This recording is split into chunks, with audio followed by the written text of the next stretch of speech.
The restaurant napkin tore between Theodore Colton's fingers as he watched another woman's face change. Jessica had been smiling just seconds ago, her perfectly white teeth gleaming under the soft lights of the upscale bistro. Then he'd said the words, "I'm between jobs right now. Actually, I've been unemployed for about 6 months." The smile didn't just fade. It collapsed like a demolished building. Her eyes, which had been bright with interest, went flat and distant. She glanced at her phone, then at the door, then back at him with a look that said she was already composing her exit speech. "Oh." Jessica picked up her purse from the back of her chair. "You know what? I just remembered I have an early meeting tomorrow. I should probably go." Theodore didn't try to stop her. He'd seen this performance 24 times before.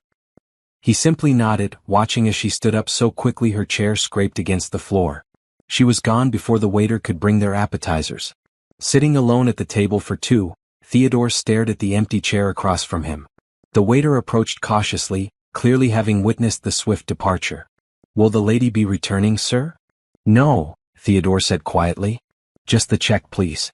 He paid with cash this time, leaving a generous tip despite ordering nothing. As he walked out into the cool evening air, Theodore pulled out his phone and opened his notes app. Next to Jessica's name he typed, "Failed. Left within 5 minutes of unemployment mention. 25 women. 25 tests. 25 failures." Theodore Colton was worth $3 billion. He'd built his tech company from his garage to a global empire. He could buy anything he wanted, travel anywhere, meet anyone. But he couldn't find one person who would love him for something other than his money. The first few years after his divorce, he'd been honest about his wealth. Women flocked to him. They laughed at jokes that weren't funny. They agreed with opinions they clearly didn't share. They touched his arm and batted their eyelashes and talked about how money didn't matter to them, even as their eyes calculated his net worth. One woman had actually Googled him during their date, her face lighting up when she found his Forbes profile. Another had proposed marriage on the second date, already planning which charities they'd donate to as a couple. A third had brought her mother to meet him after one dinner. So 2 years ago, Theodore had started the test. He created a fake identity. Theodore Collins, freelance web designer, struggling to make ends meet. He dressed down. He drove a borrowed Honda. He split checks and sometimes let his card get declined on purpose. He wanted to see who would stay when the money was gone. The answer apparently was no one. Theodore walked the 12 blocks to where he'd parked his assistant's car. His real car, a custom Tesla, sat in his private garage. Tonight he'd driven a 7-year-old Honda Civic with a dent in the passenger door. His phone buzzed. A text from Richard, his assistant and closest friend. "How'd it go?" Theodore typed back, "Number 25. Same result." 3 dots appeared, then, "Maybe it's time to stop, Theo. This is eating you alive." Theodore didn't respond. He drove across town, away from the expensive restaurants and trendy bars where his dates usually ended. He found himself in the Riverside district, a working-class neighborhood where people clocked in and out and worried about making rent. A diner glowed on the corner. Riverside Diner, the neon sign read, with half the letters flickering. Theodore parked and went inside, suddenly wanting coffee and a place to think that wasn't his empty penthouse. The diner was nearly empty. An older couple sat in one booth, and a trucker hunched over pie at the counter. Behind the register, a young woman was refilling napkin dispensers, her movements mechanical with exhaustion. Theodore slid into a booth by the window and picked up the plastic menu, not really reading it. "I'll be right with you," the woman called out. Her voice was warm despite the tiredness in it. Theodore glanced up and for the first time that night, really saw another human being. She was beautiful in a natural way that had nothing to do with expensive makeup or designer clothes. Her dark skin glowed even under the harsh diner lights. Natural curls were pulled back into a practical ponytail, with a few pieces escaping to frame her face. She wore a simple red uniform dress with a white apron, and comfortable shoes that had clearly walked thousands of miles. But it was her eyes that caught him. When she approached his table with a pot of coffee, those eyes held kindness. Real kindness, the kind that couldn't be faked. "Coffee?" she asked, already turning over his cup. "Please." She poured and he noticed her name tag, Hazel. "Long night?"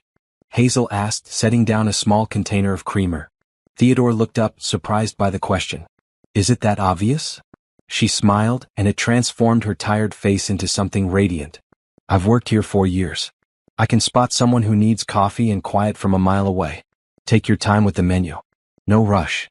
She moved to check on the older couple, and Theodore found himself watching her. She knew their order without asking, laughed at something the old man said, touched the woman's shoulder gently when she coughed. These weren't the practiced gestures of someone working for tips. This was genuine care. When Hazel returned to his table, Theodore ordered eggs and toast, though he wasn't hungry. "Coming right up," Hazel said, writing it down. "You want those eggs scrambled?" "However's easiest." She paused, pen hovering over her order pad. "I asked how you want them, not what's easiest for me." Theodore blinked. "Scrambled then." "Thank you." Another smile, smaller this time but somehow more personal. "Good choice." While she put his order in, Theodore noticed her glancing at the clock. It was nearly midnight. How long had she been working? He watched as she moved between tables, refilling coffee for the trucker without being asked, boxing up leftovers for the older couple with extra care. When his food came, it was hot and better than he expected. Hazel set down the plate with a weariness that spoke of hours on her feet. "Can I get you anything else?" "How long have you been working today?" The question came out before Theodore could stop it. Hazel glanced at the clock again. "Since 6 this morning. Double shift. Jenny called in sick so I covered. That's 18 hours. 17 and a half, but who's counting?"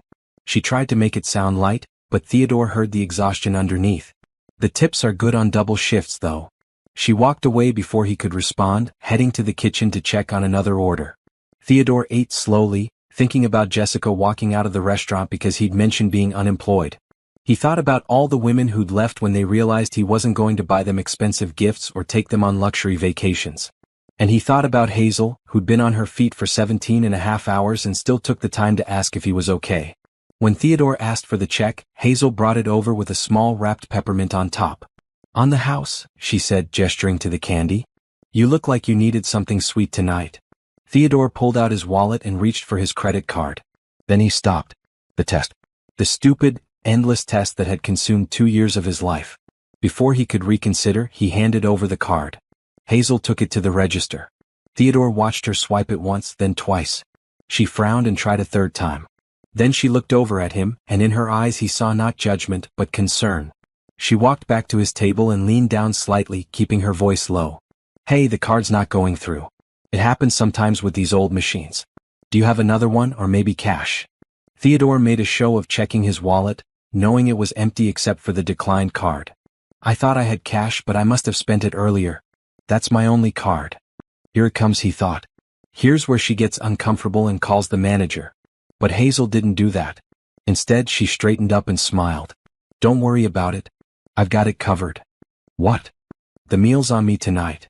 She was already walking back to the register. Theodore stood up quickly. "No, wait. I can't let you do that." Hazel was pulling bills from her apron pocket, her own tip money. She counted out enough to cover his meal plus tax and put it in the register, punching in her employee code. "It's done," she said simply. "Everyone has rough days. Pay it forward when you can." Theodore stared at her. This woman who'd been working for 17 and a half hours, who was clearly exhausted and probably needed every dollar she made, had just paid for his meal without hesitation. Without making him feel small. Without even really making a big deal about it. "I don't know what to say." "You don't have to say anything," Hazel replied. She handed him the wrapped peppermint. "But take the candy. It's the good kind." Theodore's throat felt tight. "Thank you. Really. I'll pay you back." "If you want to pay me back, get some sleep. You look like you need it as much as I do." She was already moving toward the kitchen, calling back, "Have a good night." Theodore walked out of Riverside Diner in a daze. He sat in the borrowed Honda for a full 5 minutes, staring at the peppermint in his hand. 25 women had failed his test by rejecting him when they thought he had no money. But Hazel hadn't known there was a test. She'd simply seen another human being who needed help, and she'd helped him. Theodore drove home to his penthouse, but for the first time in months he wasn't thinking about his failed dates or his ex-wife or his loneliness. He was thinking about kind eyes in a tired face, and a woman who'd given away her tips to help a stranger. He unwrapped the peppermint and put it in his mouth. Hazel was right. It was the good kind. Could you walk away from someone who showed you kindness when you had nothing to offer in return? Would you recognize real love if it wore a simple red uniform and served you coffee at midnight? If this story is touching your heart, subscribe to see what happens when Theodore returns to that diner. Comment below. Should he tell Hazel the truth right away, or does he need to be sure she's different first? Across town, Hazel Brooks locked the diner door behind the last customer and began the closing routine. Her feet throbbed. Her back ached. She'd been awake for 20 hours and she still had to walk 3 blocks to the bus stop, ride for 30 minutes and walk another 2 blocks home. But as she wiped down tables and counted the register, Hazel felt a small warmth in her chest. She thought about the sad man in the booth by the window, the one whose credit card didn't work. She'd seen the shame in his eyes when he realized he couldn't pay, the same shame she'd seen in the mirror plenty of times when her own money ran short. The $10 she'd paid for his meal had been part of her tips. It meant she'd have $10 less for this week's groceries. But Hazel had learned from her mother that kindness wasn't about what you could afford to give. It was about what you couldn't afford not to give. Her phone buzzed. A text from her younger brother Terrence. "You coming home soon? I made mac and cheese." Hazel smiled and typed back, "On my way. Save me some." She finished closing, said goodnight to Frank the cook and stepped out into the cool night. The streets were quiet. A few cars passed. Somewhere a dog barked. Hazel pulled her jacket tighter and started walking toward the bus stop. As she walked, she didn't notice the Honda Civic parked across the street, or the man sitting inside it, watching to make sure she got to the bus safely. She didn't know that Theodore Colton had circled back, unable to shake the feeling that he needed to make sure she was okay. She didn't know that her simple act of kindness had just changed both of their lives forever. Hazel boarded the bus when it arrived, found a seat near the back and closed her eyes. In 17 hours she'd be back at the diner for another shift. But right now, all she wanted was to eat her brother's mac and cheese and sleep. She didn't dream of handsome strangers or romantic gestures. Hazel Brooks had learned not to dream beyond her means. She dreamed, instead of saving enough money to fix the leak in their apartment ceiling, of Terrence's college applications, of someday having enough left over to remember what it felt like not to worry. Small dreams. Reasonable dreams. The kind of dreams that people with 18-hour shifts and tired feet were allowed to have. But sometimes the universe has different plans. Sometimes, a declined credit card and a $10 kindness can set in motion a series of events that no one could have predicted. Sometimes the smallest gesture creates the biggest change. Theodore drove home slowly, the taste of peppermint still in his mouth. He thought about tests and truth and what it meant to really know someone. He thought about 25 failures and 1 unexpected success, though Hazel didn't know she'd succeeded at anything. Most of all, he thought about going back. Because for the first time in 2 years, Theodore Colton had found someone worth being honest with. He just had to figure out how.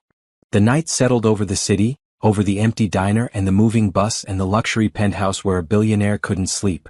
Somewhere in that night, 2 paths that should never have crossed were beginning to intertwine. And neither Theodore nor Hazel had any idea what was coming next. Theodore stood outside Riverside Diner for the 3rd time in 4 days, trying to convince himself this was a terrible idea. It was Thursday afternoon, and the lunch rush had just ended. Through the large windows, he could see Hazel moving between tables, that same efficient grace he'd noticed the first night. She was wearing the red uniform again, her hair pulled back, moving with purpose despite the obvious exhaustion in her shoulders. "This is stupid," Theodore muttered to himself. "She paid for your meal. You pay her back. That's all this is." But he knew it was more than that. He'd thought about her every day since Monday night. The way she'd handled his embarrassment with such dignity. The way she'd given her own money without hesitation. The way she'd looked at him like he was a person, not a transaction. Theodore pushed open the door. A bell chimed above his head. Hazel looked up from wiping down a booth and her face registered surprise, then something that looked like pleasure. "Hey," she said, straightening up. "Coffee and eggs guy. I didn't think I'd see you again. I came to pay you back." Theodore pulled out a $20 bill. "For the meal. And I wanted to apologize for putting you in that position." Hazel walked over, but she didn't reach for the money. "You don't need to apologize. And you really don't need to pay me back." "Yes, I do. Please." Theodore held out the 20. For a moment Hazel just looked at him. Then she took the bill with a small nod. "Okay. Thank you. That's kind of you. It's the least I can do." Theodore shifted on his feet, suddenly unsure what to do next. He should leave. The debt was paid. But his feet didn't move toward the door. "You want to sit down?" Hazel asked, seeming to sense his hesitation. "I'm about to take my break. I could use the company. I don't want to intrude." "You're not intruding. I'm offering." She gestured to the booth by the window, the same one he'd sat in Monday night. "I'll grab us some coffee." Before Theodore could argue, she was heading to the counter. He slid into the booth, his heart beating faster than it should for such a simple interaction. Hazel returned with 2 cups of coffee and a plate of fries. Frank made too many. Help me eat them before I consume the entire plate myself. She sat down across from him, and Theodore got his first real look at her in daylight. The fluorescent lights at night hadn't done her justice. In the afternoon sun streaming through the window, her skin seemed to glow. Her eyes were a deep brown that held warmth and intelligence in equal measure. When she smiled, a small dimple appeared in her left cheek. "So," Hazel said, popping a fry into her mouth. "Bad week." "Why do you say that?" "Most people don't have their card declined and then show up 3 days later with exact change plus tip. Usually means the week turned around." She sipped her coffee. "Did it? Turn around?" Theodore found himself smiling. "It's getting better." "Good. I'm glad." Hazel seemed to mean it. "What do you do?" "For work, I mean. When you're not between jobs." Here was the moment. The test. Theodore had planned this part carefully. "I'm a web designer. Freelance. It's pretty inconsistent, which is why money gets tight sometimes." It wasn't completely a lie. Theodore had started his career building websites before moving into software development. He still knew how to code, how to design, how to create digital experiences. He just didn't need to do it for money anymore. "That sounds interesting," Hazel said. "Do you enjoy it?" "I do. There's something satisfying about taking someone's vision and making it real, you know? Turning ideas into something people can actually use." Hazel nodded. "I get that. I feel the same way about baking." "You bake?" "When I have time, which isn't often." Hazel's face lit up in a way Theodore hadn't seen before. "My mom taught me. She used to make these amazing cakes for every birthday, every holiday. People would ask her to bake for their events, but she always said it was just for family. After she passed, I kept all her recipes." "I'm sorry," Theodore said quietly. "About your mom." "Thank you. It's been 3 years." Hazel looked down at her coffee cup. "My dad passed 2 years ago. Heart attack. So now it's just me and my brother." Theodore felt a pang of guilt for prying into her obvious pain, but Hazel looked back up with a small smile. "But we're managing. Terrence is 16, smart as anything. He wants to go to college, study engineering. I'm going to make sure he gets there." "That's a lot of pressure on you." Hazel shrugged. "Family takes care of family. That's what my parents taught me. You do what needs to be done." They talked for another 20 minutes, the conversation flowing easily. Hazel told him about the diner's regular customers, the old couple who'd been coming every Wednesday for 30 years, the trucker who was driving cross-country to surprise his daughter. Theodore told her about a fictional website project for a small business, making up details that sounded plausible. He hated lying to her. Every word felt wrong in his mouth. But he was already in too deep, and he needed to know if what he felt was real, if her kindness was real. "I should get back to work," Hazel said finally, glancing at the clock. "But this was nice. Thanks for the company." "Thank you for the fries." Theodore stood up. "And for the conversation." "Anytime." Hazel gathered the cups and the empty plate. "You know where to find me. I'm here most days." Theodore left the diner feeling lighter than he had in months. As he walked to his car, his phone buzzed. "Richard, where are you?" "We have the board meeting in an hour." Theodore checked his watch and cursed. He'd completely lost track of time. "I'm on my way." 20 minutes. He drove to his office building downtown, parked in his reserved spot in the underground garage, and took the private elevator to the top floor.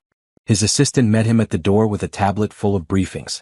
"You have messages from the development team, the quarterly reports are ready for review, and Senator Morrison called about the education initiative," Richard rattled off. "Also, you look happy." "What happened?" "Nothing happened. Theo, I've worked for you for 6 years. I know your faces. That's your happy face. Did you meet someone?" Theodore adjusted his tie. "Maybe. It's complicated."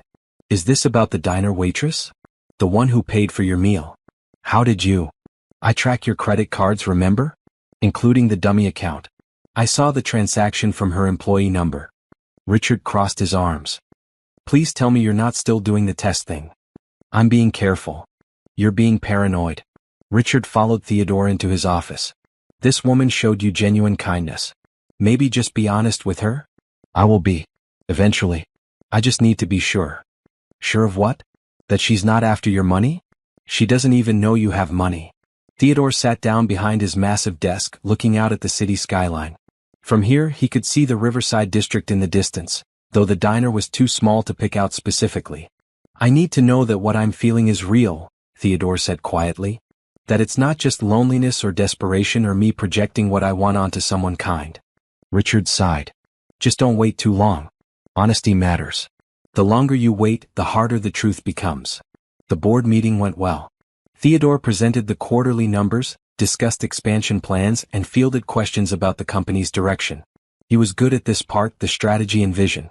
Building something from nothing was in his blood. But even as he talked about market shares and product development, part of his mind was back in that diner booth, watching Hazel's dimple appear when she smiled. Over the next 2 weeks, Theodore became a regular at Riverside Diner. He came for lunch when he could, dinner when he couldn't. He always sat in the same booth, and Hazel always made time to talk with him, even if just for a few minutes. He learned that she took online classes at night, working toward a business degree. That her favorite color was yellow because it reminded her of her mother's kitchen. That she sang to herself when she thought no one was listening, old soul songs that her father had loved. In return, Theodore shared carefully edited versions of his own life. He talked about growing up in foster care, which was true. About working his way through college, which was true. About building something from nothing, which was also true, though he left out the part where that something was now worth billions. You're different from most people I meet, Hazel said one evening. They were sitting in the booth after her shift ended, splitting a piece of apple pie. Different how? You listen. Really listen. Most people are just waiting for their turn to talk. Hazel took a bite of pie. And you ask real questions. Not the surface stuff. Theodore felt the guilt twist in his stomach again. He was listening, but he was also hiding. You make it easy to listen. That's a nice thing to say. Hazel smiled at him, and Theodore felt his heart skip. He was falling for her. Despite his best efforts to keep his distance, despite the lies, despite everything, he was falling hard and fast for this woman who worked double shifts and paid for strangers' meals and dreamed of opening a bakery someday. On Friday of the second week, Theodore's card was declined again. Genuinely this time because he'd forgotten to transfer money into the dummy account. Hazel just laughed. Not again, she said, shaking her head. You've got to get a better bank. I know. I'm sorry. Don't be sorry. Just let me cover it and you can buy me coffee next time. She paused. There will be a next time, right? Theodore looked into her hopeful eyes and knew he was in trouble. Definitely. Tomorrow? Tomorrow's Saturday. I work the morning shift. Come by around 2. It's a date. The words were out before Theodore could stop them. They both froze. Hazel's eyes widened slightly. I mean not a date, Theodore backtracked. Just, meeting up. For coffee. As friends. Right. Friends. Hazel's voice was carefully neutral, but Theodore thought he saw disappointment flicker across her face. Saturday at 2. I'll be here. Theodore left the diner kicking himself. Why had he said that? And why had he immediately taken it back? He wanted it to be a date. He wanted to take her somewhere nice, somewhere that wasn't this diner where she worked. He wanted to be honest about who he was and what he felt. But the test. The endless, stupid test. His phone rang. Richard. I need to know if you're free next Friday, his assistant said. The Children's Hospital Foundation Gala. They're expecting you. Theodore had completely forgotten. He was one of the primary donors and was supposed to give a speech. I'll be there. Good. Also, I'm sending over the background check you requested. Theodore stopped walking. What background check? On Hazel Brooks. You asked me to run one 2 weeks ago. He had asked, hadn't he? Right after that first lunch. He'd wanted to know if she was in debt, if she had connections to any of the women who'd tried to trap him before, if there was anything that would indicate she might have ulterior motives. Delete it, Theodore said. I don't want to see it. What? Theo, you never request a background check and then don't want to see it. Delete it, Richard. I mean it. I don't want to know. There was a pause. You really like her. Just delete it. Okay. Consider it done. Richard's voice softened. For what it's worth, I think this might be good for you. Just maybe tell her the truth sooner rather than later? Theodore ended the call and looked back at the diner. Through the window, he could see Hazel wiping down tables, preparing for the night shift despite having already worked since morning. He pulled out his phone and opened a new text to Richard. How much does her brother's college tuition cost? And don't ask questions. Just find out and set up a scholarship in someone else's name. 3 dots appeared. On it. Theodore drove home feeling like he was standing at the edge of a cliff. He could feel himself tipping forward, falling, but he couldn't stop it. Didn't want to stop it. Tomorrow at 2 he'd see Hazel again. And maybe, just maybe, he'd find the courage to start telling her the truth. Or at least stop lying quite so much. In her small apartment across town, Hazel was helping Terrence with his calculus homework. Or trying to. Her mind kept drifting to Theodore, to the way he'd said, "It's a date," and then immediately backtracked. Did he like her? Did she want him to like her? He was unemployed, struggling, completely wrong for her practical nature that said she needed someone stable, someone who could help with bills and Terrence's future. But he made her laugh. He listened to her dreams about the bakery without telling her they were unrealistic. He looked at her like she mattered, like she was more than just a waitress serving him coffee. "You're smiling at my math homework," Terrence said. "That's weird even for you." "Sorry? What were you saying about derivatives?" Terrence studied her face. "You met someone." "I did not." "You totally did. You have that look Mom used to get when she talked about Dad." Hazel felt her chest tighten at the mention of their mother. "I don't have any look. And even if I did meet someone, which I didn't, it wouldn't matter. I don't have time for dating. Everyone has time for being happy, Hazel. That's what Dad always said. Dad also said bills don't pay themselves and college isn't free. Focus on your homework." But as Terrence bent back over his calculus, Hazel let herself think about tomorrow at 2. About coffee with Theodore, which maybe wasn't a date but also maybe could become something more. She was being ridiculous. She knew that. But for the first time in 3 years since her mother had died and her whole world had narrowed down to work and survival, Hazel Brooks let herself feel a flutter of possibility. And across the city, in his penthouse with floor-to-ceiling windows and custom furniture, Theodore Colton felt the exact same flutter. Neither of them slept much that night. Both of them counted the hours until 2 o'clock. And both of them had no idea that tomorrow would change everything in ways they couldn't begin to imagine. Saturday at 2 o'clock, Theodore walked into Riverside Diner carrying 2 cups of expensive coffee from a shop 3 blocks away. Hazel was just finishing her shift, counting tips at the counter. When she saw him, her face broke into a genuine smile that made his heart race. "You brought coffee to a diner?" she said, laughing. "That's bold. I promised I'd buy you coffee. I didn't promise it would be from here." Theodore set 1 cup in front of her. "Vanilla latte. I hope that's okay." I took a guess. Hazel picked up the cup and took a sip, her eyes closing briefly in appreciation. "Okay, that's really good. Way better than the stuff we serve here. Don't let Frank hear you say that. Frank knows. He drinks his coffee black for a reason." Hazel grabbed her jacket from behind the counter. "You ready?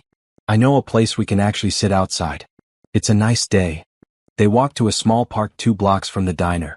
The afternoon sun was warm, and families were out with children, throwing frisbees and having picnics. Hazel led them to a bench under a large oak tree, settling down with a contented sigh. "I don't get to do this enough," she said. "Just sit. No tables to wait on, no orders to take. Just sit and watch the world happen." Theodore sat beside her, close enough that their shoulders almost touched. "How long have you been at the diner?" "For years. Since right after my dad died. I needed something flexible that paid cash tips and Linda, the owner, took a chance on me."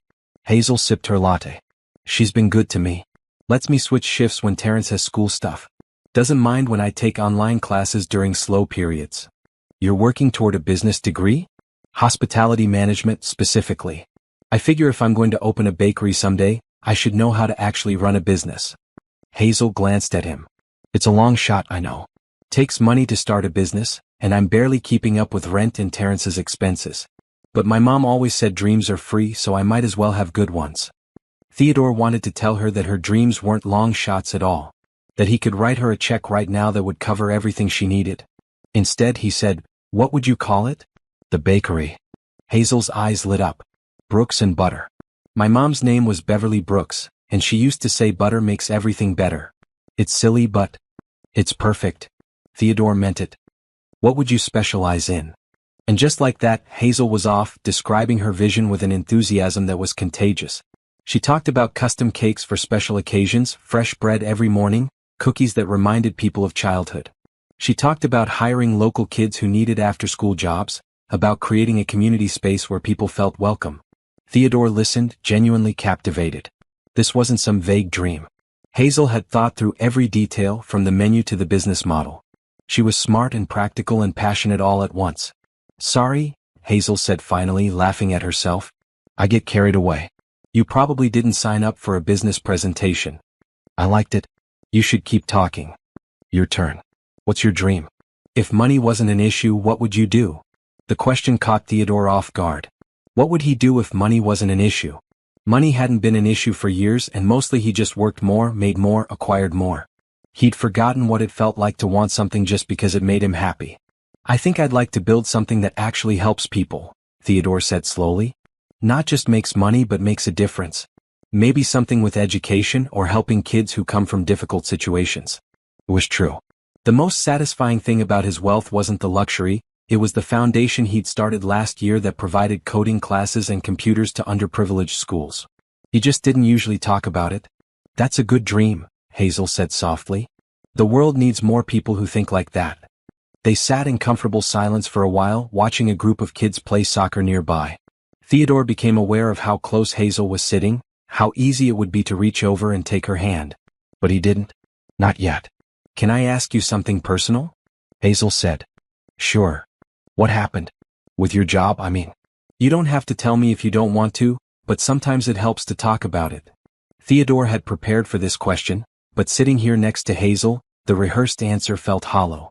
The company I worked for downsized. Last hired, first fired. It's been tough finding something new in my field. Most places want someone younger or someone with more corporate experience. Another lie. More weight on his conscience. That's not fair, Hazel said. From what you've told me about your work, you're talented. They're missing out. Thanks. That means a lot. Have you thought about starting your own business? I mean, if you're good at web design, you could do freelance full-time. Build up a client base. Maybe. The startup costs are tough though. Theodore was digging himself deeper and deeper. Hazel nodded sympathetically. I get that. Everything costs money, and when you don't have it, the gap just keeps getting wider. She finished her latte and stood up. Come on. I want to show you something. They walked several blocks into a neighborhood that was clearly struggling. Boarded-up storefronts lined the street, interspersed with check-cashing places and discount stores. Hazel stopped in front of an empty corner building with large windows. This place has been vacant for 2 years, she said, looking up at it. It used to be a bakery, actually. The owner retired and no one took it over. I walk past it sometimes and imagine what it could be. Theodore studied the building. It had good bones. The space was larger than it looked from outside, and the location, while currently depressed, was in an area that showed signs of revitalization. With the right investment, this could work. You've really thought about this, he said. Too much, probably. Terrence says I should focus on reality instead of daydreams. Hazel's voice held a note of sadness. He's probably right. I should just be grateful I have steady work and we have a roof over our heads. Dreams aren't stupid, Theodore said firmly. And having them doesn't mean you're not grateful. It means you're hopeful. That's different. Hazel looked at him and something passed between them. Understanding, a connection that went beyond words. Then she smiled. You're pretty wise for an unemployed web designer. I have my moments. They walked back toward the diner slowly, neither one eager to end the afternoon. When they reached Hazel's bus stop, she turned to face him. This was really nice. Thank you for the fancy coffee and the company. Thank you for showing me your dream building. And for letting me listen to your plans. Hazel hesitated, then said, Would you want to have dinner sometime? Like a real dinner, not just coffee and fries at the diner? Theodore's heart leaped. Are you asking me on a date? I am. And before you panic and take it back like last time, just think about it, okay? No pressure. But I like spending time with you, and I think you like spending time with me, and maybe we could do that more officially. She was nervous. Theodore could see it in the way she was fidgeting with her jacket zipper, in the hopeful uncertainty in her eyes. This strong, capable woman who worked 18-hour shifts and supported her teenage brother was nervous about asking him out. Yes, Theodore said. I would really like that. Hazel's smile was worth every lie he'd told to get here. Yeah. When? I'm off next Thursday evening. There's this Italian place near the diner that's not too expensive. We could. Let me take you somewhere nice, Theodore interrupted, then immediately regretted it. He was supposed to be struggling financially. I mean, somewhere a little nicer than my budget usually allows. I've been saving up for something special. Hazel looked like she wanted to argue, but instead she nodded. Okay. Thursday at 7? It's a date. A real date this time. The bus arrived and Hazel climbed on. Through the window, she waved at him, and Theodore waved back, feeling like a teenager instead of a 36-year-old billionaire. He pulled out his phone as the bus pulled away. "Richard, I need a reservation for 2 on Thursday at Rossini's. The Italian place downtown?" "Theo, that's the most expensive restaurant in the city. If you're trying to pretend you're broke, I'll figure it out. Just get me the reservation. And make sure it's somewhere private." Theodore spent the rest of the weekend in a state of distraction. He went to the office on Sunday to catch up on work he'd been neglecting, but he couldn't focus. He kept thinking about Hazel's smile, the way her whole face changed when she talked about her dreams, the courage it took for her to ask him out. Monday morning, Richard appeared in his office doorway looking concerned. "We need to talk about the Hazel situation." Theodore looked up from his computer. "What about it?" "You're taking her to Rossini's? That's a $500 a plate restaurant. How are you going to explain being able to afford that when you supposedly can't pay for eggs at a diner?" "I told her I'd been saving up. For a date at one of the most exclusive restaurants in the city? Theo, she's not stupid. She's going to have questions." Theodore ran his hands through his hair. I know it's getting complicated. It's past complicated. It's approaching disaster." Richard sat down across from him. "I like that she makes you happy. I really do. But this has to end. You need to tell her the truth." "I will. After the date. After I know for sure that this is real." "It is real. You're the one making it fake with all the lies." Theodore knew Richard was right, but he couldn't seem to stop himself.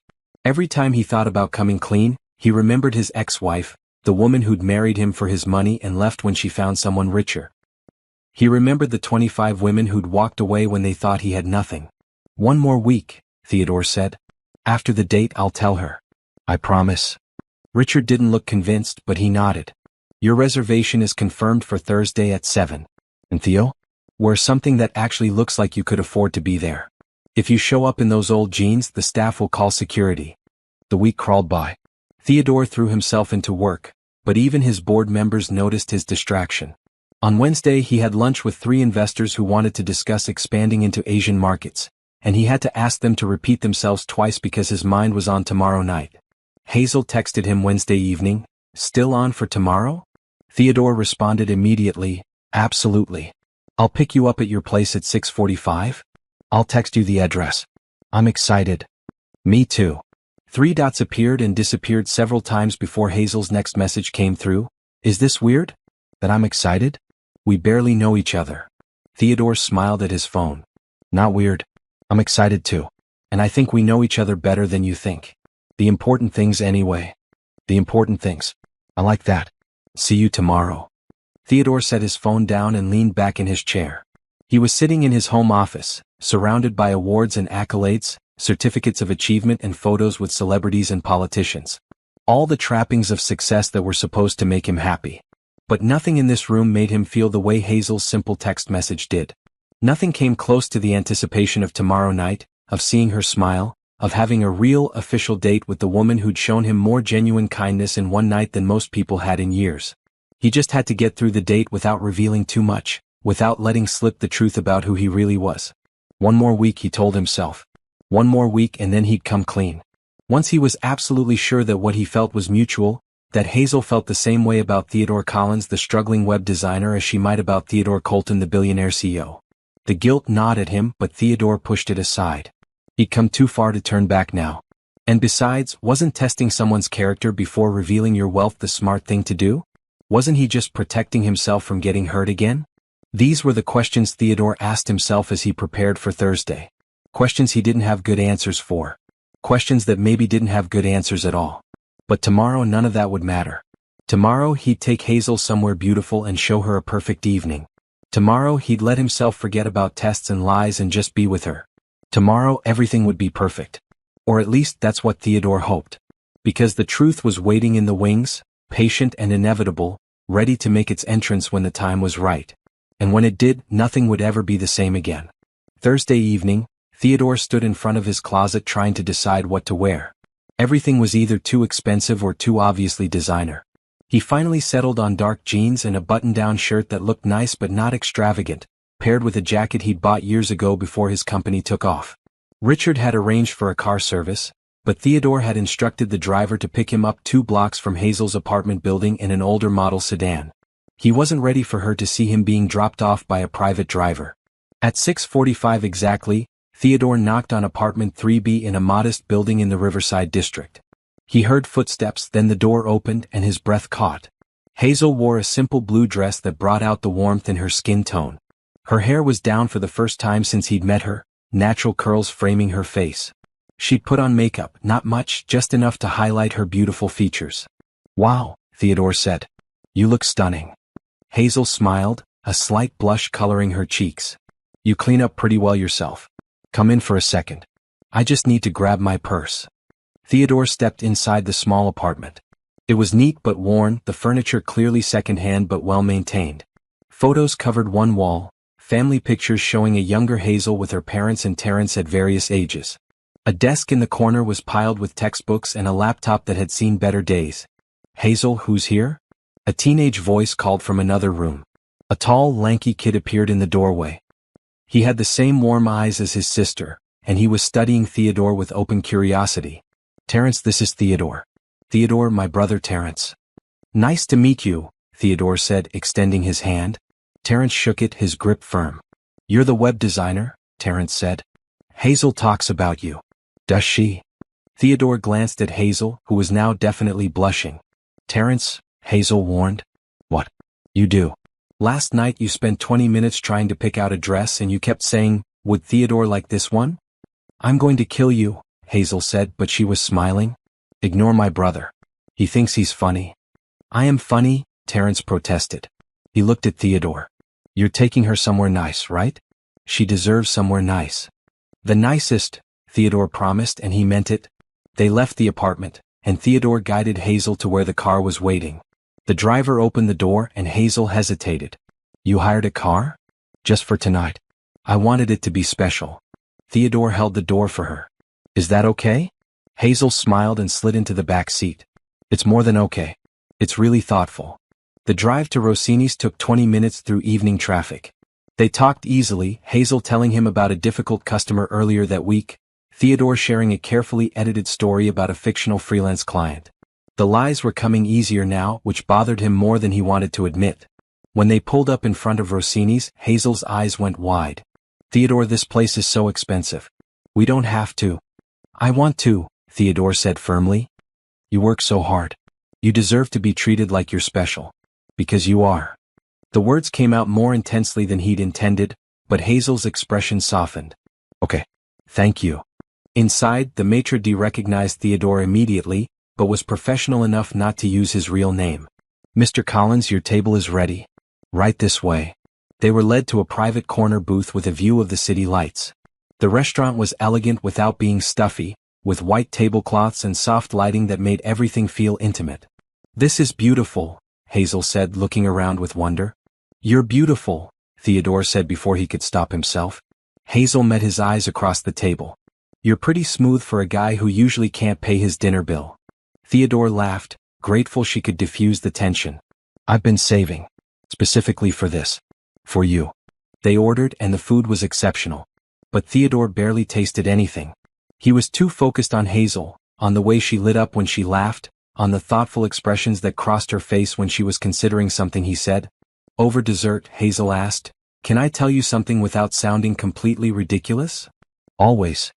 I think about you a lot. Like, more than I probably should for someone I've only known a few weeks. You make me feel like myself but also like a better version of myself. Does that make sense?" Theodore reached across the table and took her hand. "It makes perfect sense. Because I feel exactly the same way." Hazel's fingers curled around his. "I haven't felt this way about anyone since, well, ever really.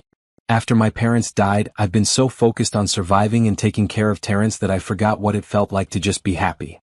"You make me happy too," Theodore said. And it was true. She made him happier than he'd been in years, maybe ever. They lingered over coffee, neither wanting the evening to end. When the check came, Theodore tried to casually hand over his credit card, but Hazel caught the name on it. "This isn't your regular card," she observed. Theodore's heart skipped. "What?" "This is a different card than the one that got declined. Different bank." She was smiling, not accusing, just curious. "Oh, yeah. This is my emergency card. My savings account. Like I said, I've been saving up for something special." Hazel squeezed his hand. Well, this definitely qualifies. Thank you. This has been the most wonderful night. In the car on the way back to her apartment, Hazel leaned against Theodore's shoulder. He could smell her shampoo, something floral and light. Without thinking, he pressed a kiss to the top of her head. Was that okay? He asked quietly. Hazel tilted her face up. More than okay. They kissed then, slow and sweet, and Theodore felt like the world had narrowed down to just this moment, this woman, this feeling of absolute rightness. When they pulled up to her building, Theodore walked her to her door.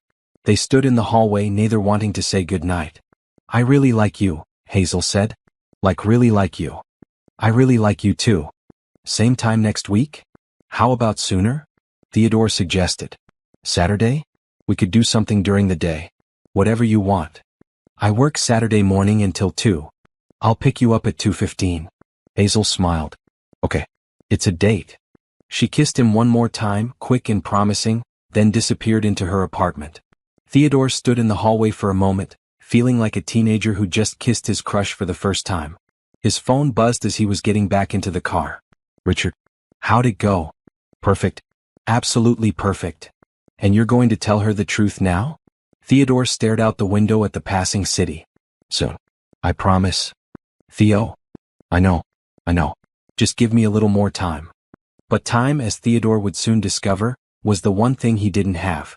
Because the universe has a way of forcing truth into the light, whether we're ready for it or not.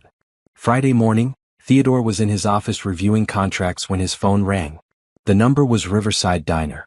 Hello? Theodore? Hazel's voice sounded shaky. I'm sorry to call you, I got your number from the call history when you made that reservation. I hope that's okay. Theodore sat up straighter. Of course. What's wrong? Are you okay? I'm fine. It's just, I got evicted. Well, not evicted exactly, but the landlord sold the building and the new owner is raising rent by $400 a month. We can't afford that. We have 30 days to find a new place or pay the increase, and I've been looking all morning and everything in our price range is either too far from Terrence's school or in neighborhoods I don't feel safe in. She took a breath. I'm sorry. I shouldn't be dumping this on you. I needed to tell someone. Theodore's mind raced. $400 a month. That was nothing to him, less than pocket change. He could write her a check right now. He could buy the building. But he couldn't do any of those things as Theodore Collins, struggling web designer. I'm coming over, Theodore said. Right now. We'll figure this out together. You don't have to. I want to. I'll be there in 20 minutes. Theodore grabbed his jacket and headed for the door, stopping only to tell Richard to cancel his afternoon appointments. He drove to Hazel's apartment building, his mind spinning with possible solutions that wouldn't reveal his true identity. Hazel met him at the door. Her eyes were red from crying, but she was clearly trying to hold it together. I'm being dramatic, she said. We'll figure something out. We always do. Theodore pulled her into a hug and she sagged against him. You're allowed to be upset. This is a big deal. I can't lose this place. Terrence is finally settled. He likes his school. His friends are here. If we move across town, he'd have to start over, and with college applications coming up. Her voice broke. Hey, Theodore said softly, tilting her chin up. We're going to fix this. I promise. How? Unless you have $400 extra a month hiding somewhere. An idea struck Theodore. It was risky, but it might work. What if I moved in? Hazel pulled back. What? I could take the couch. Pay a third of the rent, including the increase. It would help you, and honestly, I need a place. I've been staying with a friend, but that's getting old. The lies kept coming, each one easier than the last. Theodore, I can't ask you to do that. You're not asking. I'm offering. We'd all benefit. You get help with rent, I get a place to stay, Terrence gets to stay in his school. Everyone wins. Hazel looked torn. Are you sure? Living together is a big step, and we just started dating. I'll be on the couch, Theodore reminded her. And we already spend most of our time together anyway. This just makes it more convenient. He could see her weighing the options, pride against practicality. Finally she nodded. Okay. But we split everything evenly. Rent, utilities, groceries. And you help with chores. Deal. Theodore extended his hand and Hazel shook it, then laughed. We just decided to move in together with a handshake. This is crazy. The best things usually are. Theodore moved in that weekend. He didn't have much to bring, since most of his possessions were in his penthouse across town. He bought some clothes from a department store, brought a laptop, and packed a small bag. Richard thought he'd lost his mind. "You're living on a couch in a tiny apartment while your penthouse sits empty," his assistant said. "This has gone too far. It's temporary. Just until I tell her the truth." "Which is when exactly?" "Soon." But soon turned into a week, then two. Theodore found himself falling into a routine. He'd wake up on the couch, have breakfast with Hazel and Terrence, then go to a coffee shop where he'd work remotely, managing his billion-dollar company from a laptop while pretending to search for web design clients. In the evenings, he'd come home to the small apartment that was starting to feel more like home than his penthouse ever had. He'd help Terrence with calculus homework, which he was actually qualified to do, having majored in mathematics before switching to computer science. He'd cook dinner with Hazel, their shoulders brushing in the tiny kitchen, stealing kisses when Terrence wasn't looking. At night, lying on the lumpy couch, Theodore would hear Hazel getting ready for bed in the next room and wish he could tell her everything. But the fear held him back. What if she was angry about the deception? What if she thought he'd been playing with her feelings? What if she decided she couldn't trust him? So he stayed silent, and the lies piled up like stones, building a wall between who he was and who she thought he was. Meanwhile, Theodore was secretly working on Hazel's dream. He'd contacted the owner of the empty bakery building and negotiated a purchase price. He'd arranged for a shell company to appear interested in supporting small businesses in the neighborhood. He'd created a fictional grant program that would provide startup funding for aspiring entrepreneurs. All Hazel had to do was apply. And if she got it, which she would because Theodore would make sure she did, she'd have everything she needed to open Brooks and Butter. He just had to make it seem legitimate enough that she wouldn't question it. Richard helped him set up the paperwork, creating a convincing paper trail that would stand up to scrutiny. "You know this is getting elaborate," Richard said. "At some point it stops being a test and starts being manipulation.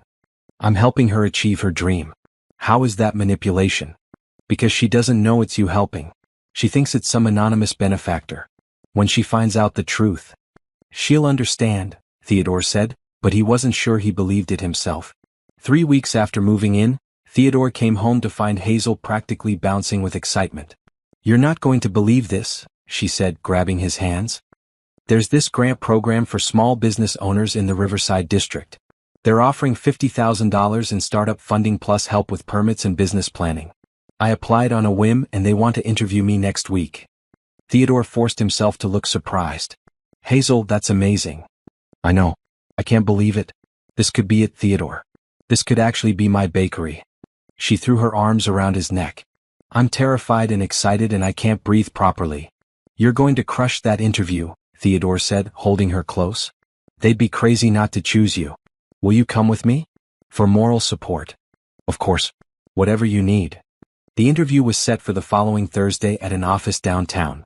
Theodore had arranged for one of his business associates, someone Hazel would never connect to him, to conduct it. Everything was in place. All Hazel had to do was be herself, and the grant would be hers. But as the date approached, Theodore's guilt grew heavier.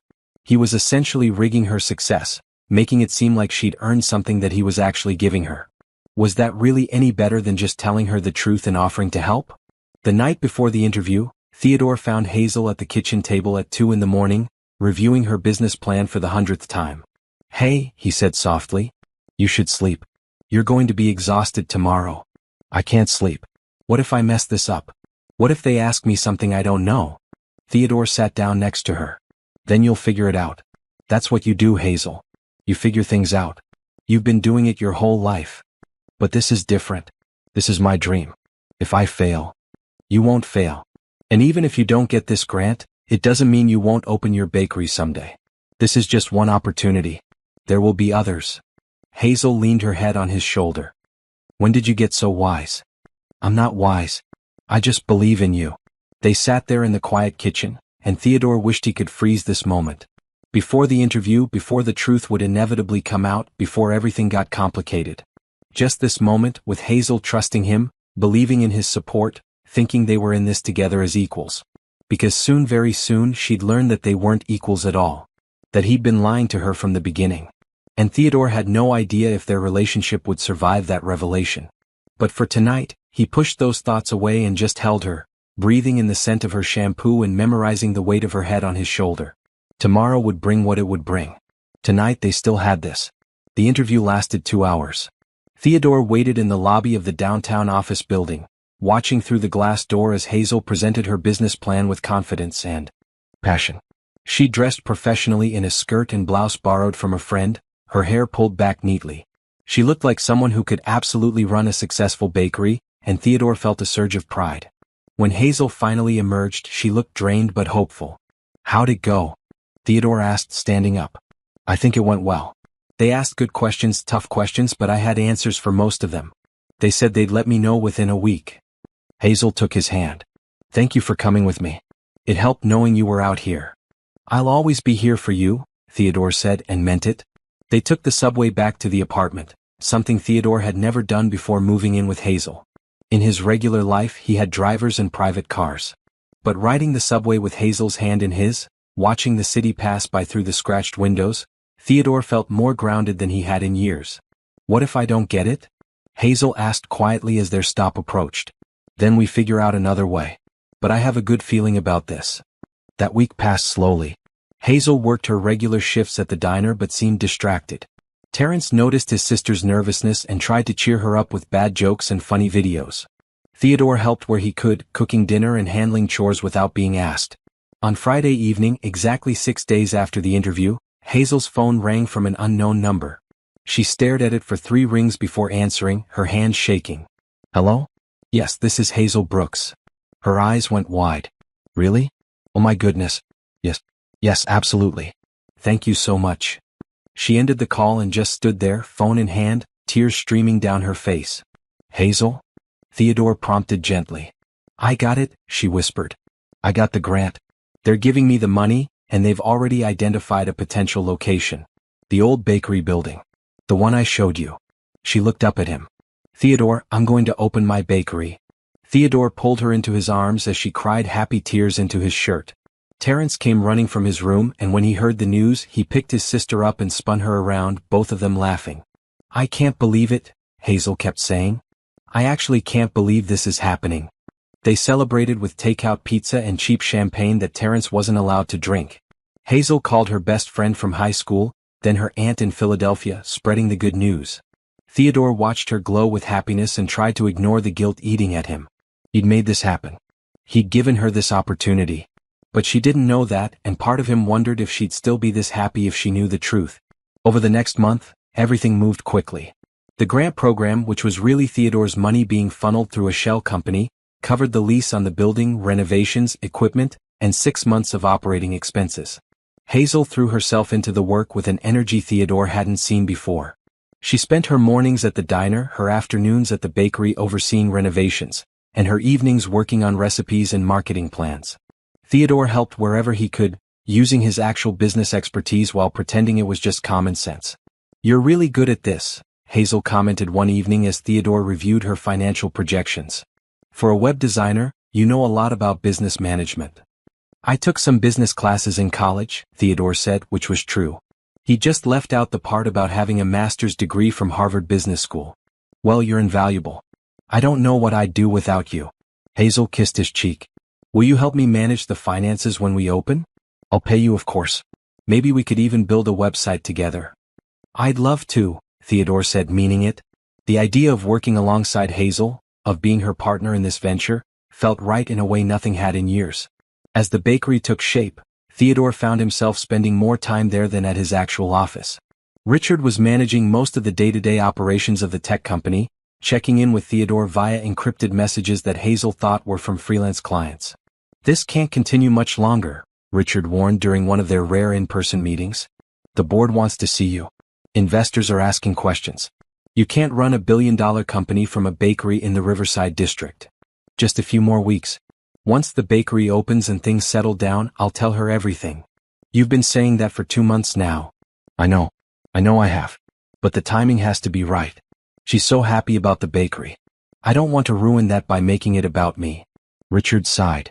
"You're playing with fire, Theo. The longer you wait, the worse it's going to be when she finds out.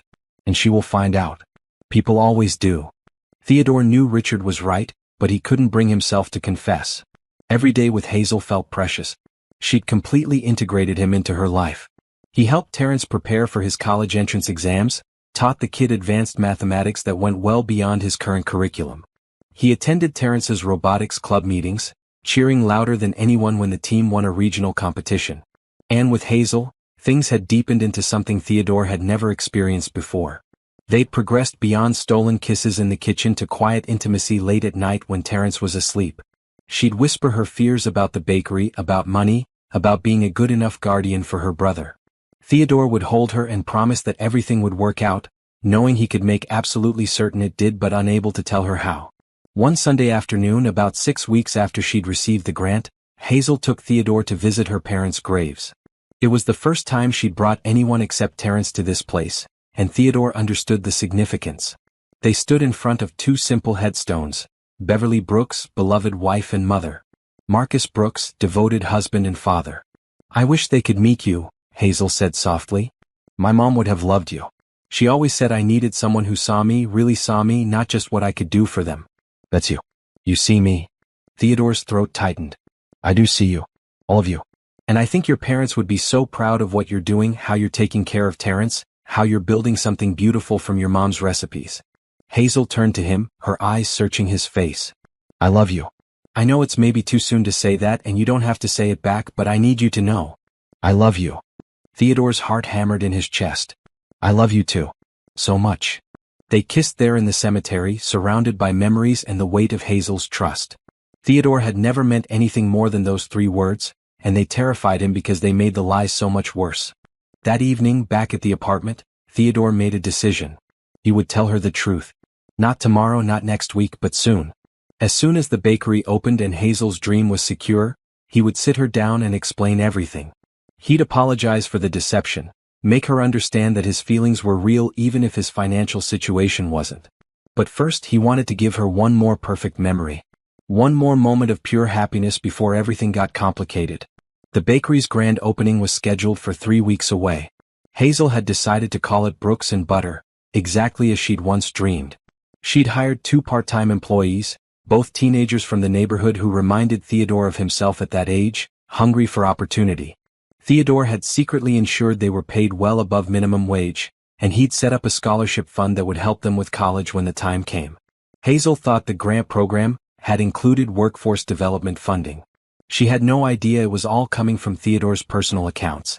The renovations were nearly complete.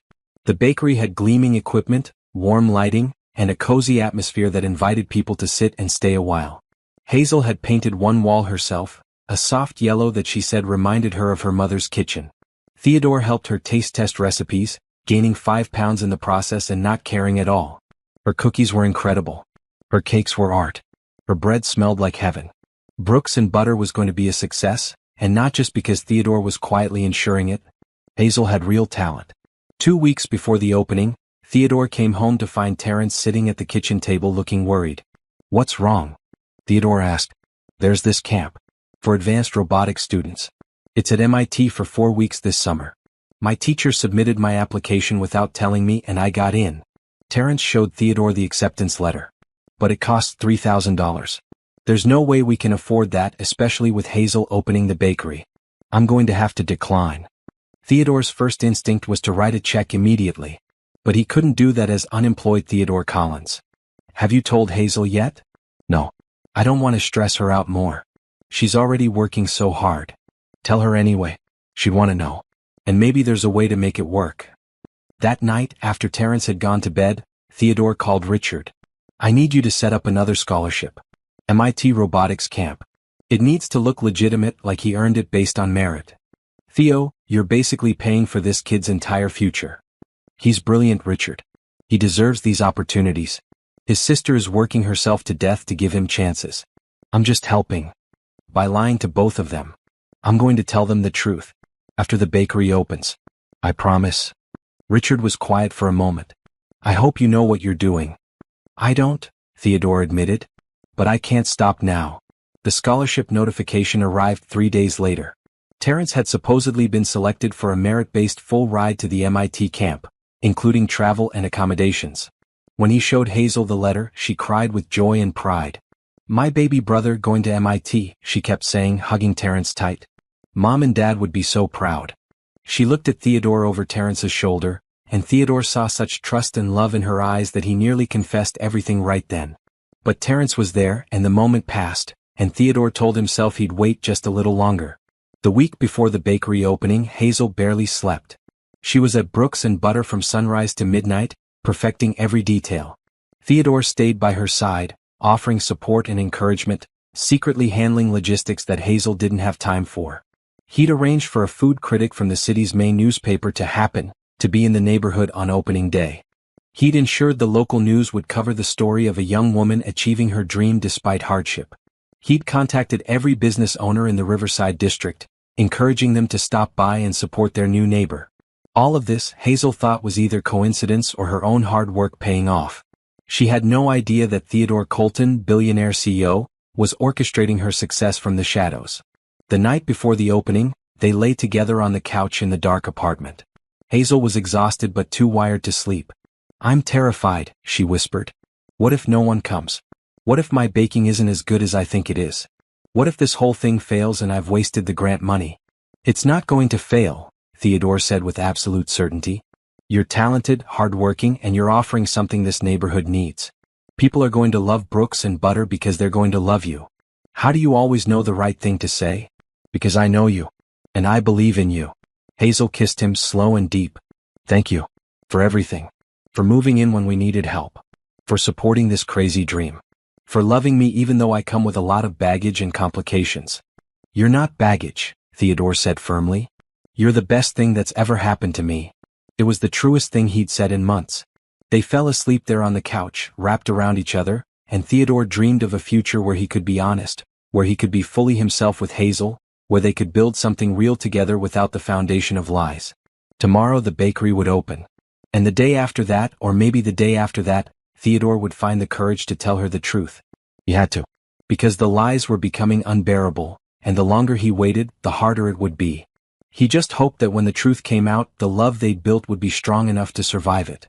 Because losing Hazel now would destroy him in ways that no failed business or lost fortune ever could. She'd become his home. And he was terrified that when she learned who he really was, she'd ask him to leave. Opening day of Brooks and Butter arrived with perfect spring weather. The sun shone brightly, warming the streets of the Riverside district. Theodore woke early on the lumpy couch to find Hazel already up, pacing the small living room in her pajamas. "What time is it?" he asked, rubbing his eyes. 5:30. "I couldn't sleep." Hazel's hands twisted together anxiously. "What if I'm making a huge mistake? What if?" Theodore stood and pulled her into his arms. "You're going to be amazing. Today is going to be perfect." "How can you be so sure?" "Because I've watched you work harder than anyone I've ever known.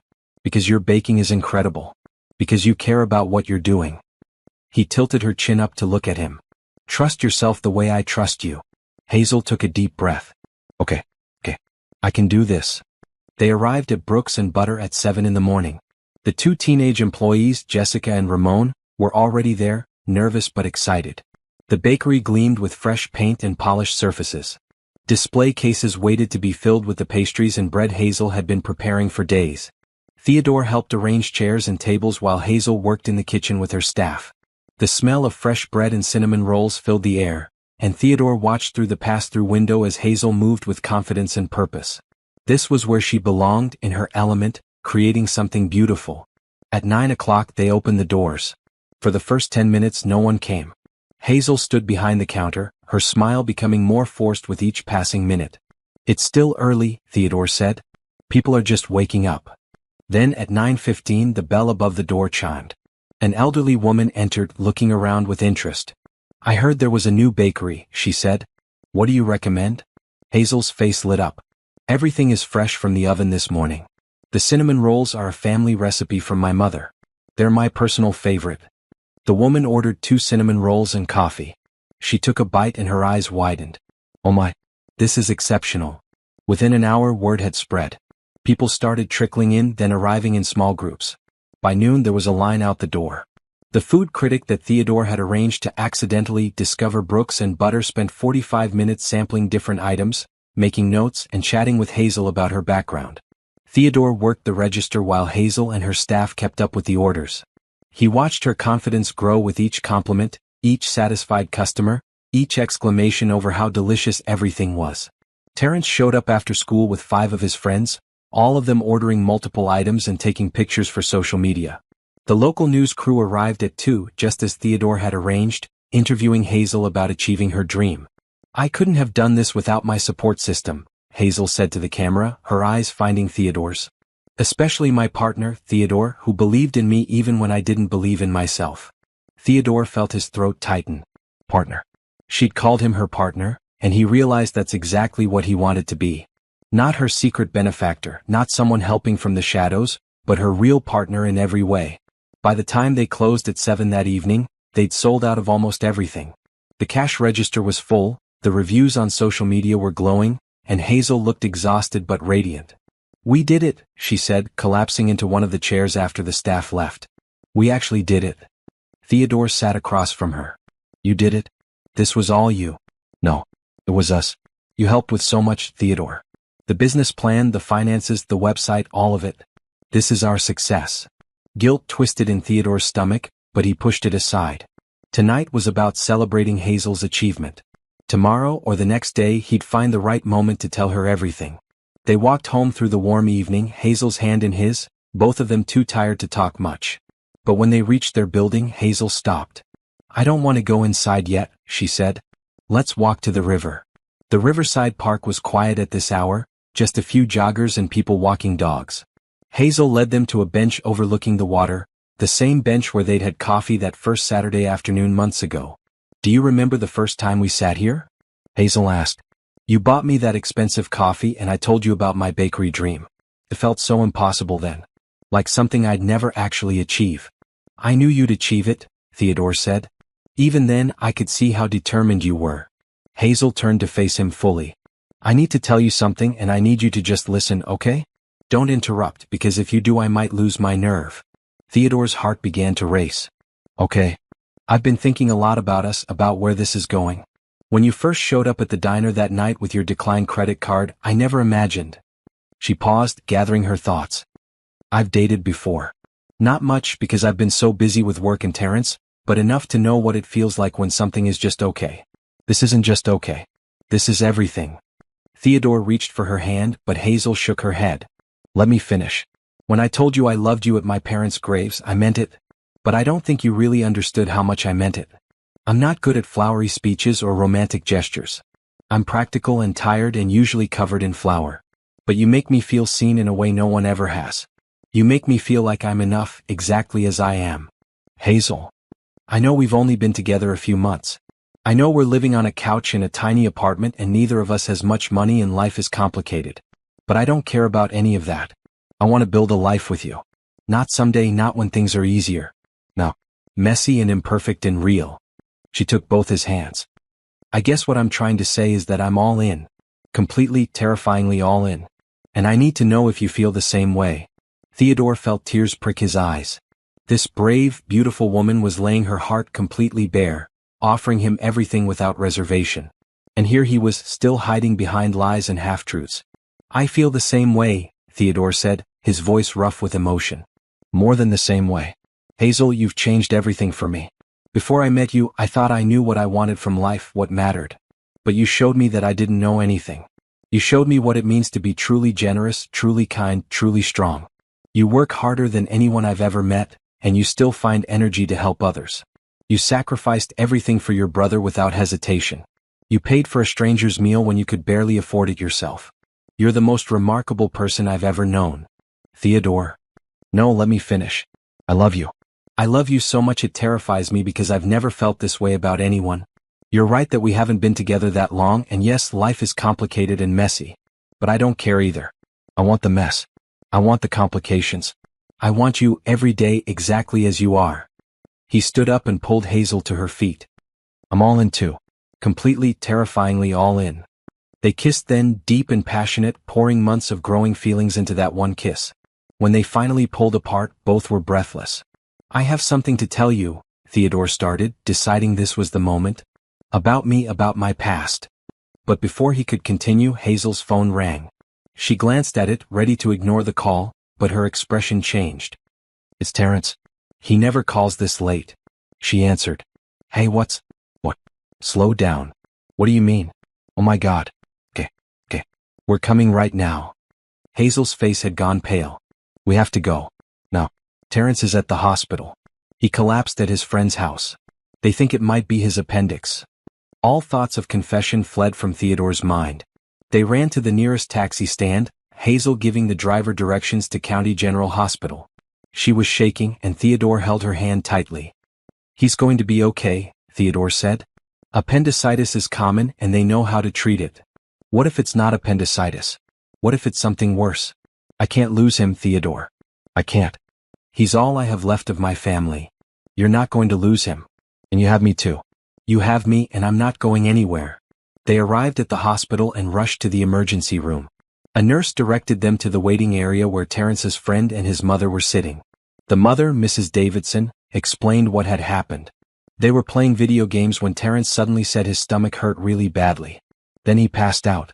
The ambulance brought him here about 20 minutes ago. The doctors are examining him now. Hazel sank into a chair, her face in her hands. Theodore sat beside her, one arm around her shoulders, feeling helpless. Minutes stretched into an hour, then two. Finally, a doctor emerged. Family of Terrence Brooks? Hazel jumped up. That's me. I'm his sister. Is he okay? He's stable. It is appendicitis and we need to operate fairly soon. It hasn't ruptured yet, but we don't want to wait. The surgery is routine, but there are always risks. Do you have insurance? Hazel's face fell. We have basic coverage through the state. Will that cover it? Most of it, but there will be out-of-pocket costs. Probably around $5,000. $5,000. Theodore could pay it without blinking. But Theodore Collins, unemployed web designer, could not. I'll figure it out, Hazel said, though Theodore could hear the panic in her voice. Do whatever he needs. Please. I'll find the money somehow. The doctor nodded and went back through the doors. Hazel turned to Theodore, tears streaming down her face. I don't have $5,000. The bakery took every penny I had. I can't. I don't know what to do. Theodore pulled her close, his mind racing. This was it. The moment where he had to choose between maintaining his deception or helping Terrence. There was no choice really. Terrence's health came first. I'll take care of it, Theodore said. How? Theodore, you don't have that kind of money any more than I do. Theodore took a deep breath. This wasn't how he wanted to tell her, but Terrence needed surgery, and Hazel needed to stop worrying about money. Hazel, I need to tell you something. I should have told you months ago, but I was scared and stupid and I kept putting it off. The truth is, Mr. Collins? A hospital administrator approached them. We have a problem with the insurance. Could you come to my office to sort out the paperwork? Theodore started to correct the name to say his real last name was Colton, but Hazel was already pulling away, confused. Collins? Your last name is Collins? Yes, Wait, why does that matter right now? Terrence needs surgery. I know. You're right. We'll figure everything out later. Go deal with the paperwork. I need to see my brother. The administrator led Theodore to a small office. As soon as the door closed, Theodore pulled out his real wallet from his jacket's inner pocket where he'd hidden it months ago. Inside was his black American Express card, the one with no spending limit. Use this for all expenses related to Terrence Brooks' care, Theodore said. Whatever it takes. The best surgeon you have, a private room, everything. The administrator looked at the name on the card, then at Theodore, recognition dawning. Mr. Colton? Theodore Colton? Yes. And I need you to keep that information confidential for now. Bill everything to this card, but list the patient's guardian as the payer on all paperwork. Can you do that? Of course, sir. We'll take excellent care of your friend. Theodore returned to the waiting room to find Hazel had been allowed to see Terrence briefly before surgery. When she came back out, her eyes were red but calmer. He's scared, but he's trying to be brave. The surgeon seems good. She looked at Theodore. Did you sort out the paperwork? All handled. Don't worry about the money. I took care of it. Hazel frowned. How? Theodore, I know you've been job hunting, but $5,000. I had some savings. An emergency fund. Terrence is an emergency. It wasn't technically a lie, but it wasn't the full truth either. Hazel threw her arms around him. Thank you. I'll pay you back. Every penny. I swear. Don't worry about that now. Let's just focus on Terrence. They waited another hour before Terrence was taken into surgery. The procedure took 90 minutes that felt like days. Theodore got them coffee and sandwiches from the cafeteria that neither of them ate. They sat in uncomfortable plastic chairs, holding hands, waiting. Finally, the surgeon emerged, still in his scrubs. The surgery went perfectly. The appendix was inflamed but intact. We got it out cleanly. Terrence will need to stay here for 2 or 3 days for observation, but he should make a full recovery. Hazel burst into tears of relief, and Theodore held her while she cried. When she finally pulled back, she looked up at him with such trust and love that Theodore felt his heart break a little. "I don't know what I would do without you," Hazel said. "You're my rock, my partner, my everything." Theodore knew he should tell her the truth right now, explain everything, but how could he?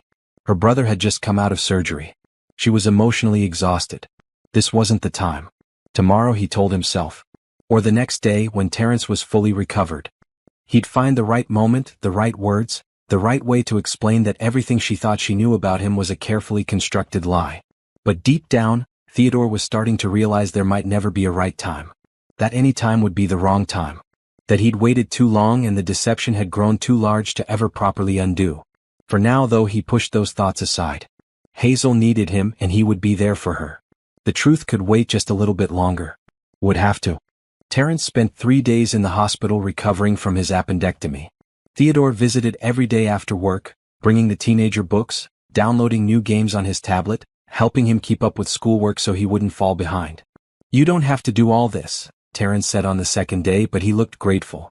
"I want to," Theodore said simply. "Besides, someone needs to make sure you actually read these chapters for English class." They fell into an easy rhythm. Theodore would arrive in the early evening, after managing his company remotely from coffee shops and park benches. He'd spend an hour with Terrence, then sit with Hazel until visiting hours ended. Hazel was splitting her time between the hospital, the bakery, and trying to catch a few hours of sleep at home. On the third day, as the doctors were preparing to discharge Terrence, a woman in an expensive suit entered the hospital room. She introduced herself as Patricia Morrison from Morrison Ventures. "I apologize for the intrusion during your recovery," Patricia said to Terrence, then turned to Hazel. "Ms. Brooks, I'm here on behalf of a small business investment group. We're looking for promising local entrepreneurs to support, and your bakery came to our attention. Would you be interested in discussing an investment opportunity?" Hazel blinked in surprise. Yes? What kind of investment? Perhaps we could talk in private? When you have time, of course." They scheduled a meeting for the following week at Brooks and Butter. After Patricia left, Hazel looked at Theodore with wide eyes. "Did that just happen? A real investor wants to talk to me?" Theodore smiled, though guilt churned in his stomach. Patricia Morrison was another piece of his elaborate deception, a colleague he'd asked to pose as an investor. The investment would be more of his money, disguised as legitimate business interest. "Your bakery is doing great," Theodore said. "Word is spreading. It makes sense that investors would notice." When Terrence was finally released, Theodore helped get him settled at home. The teenager was under strict orders to rest for 2 weeks, which meant missing school and the first session of his robotics club's competition preparation. "This is so frustrating," Terrence complained from his position on the couch.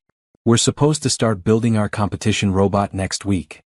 "You'll catch up," Theodore assured him. "Your team can take notes and you can contribute remotely. I'll help you." And he did. Every evening, Theodore would sit with Terrence, helping him design components and troubleshoot problems via video calls with his team. It reminded Theodore of his own teenage years, when coding and building things were his escape from the uncertainties of foster care. "You're really good at this," Terrence observed one evening. "Like really good. Are you sure you were just a web designer?" Theodore felt the trap before he fell into it. "I dabbled in a lot of things in college. Robotics was one of them." "You should have been an engineer. You're better at this than my teacher." "I'm happy where I ended up," Theodore said, which was true.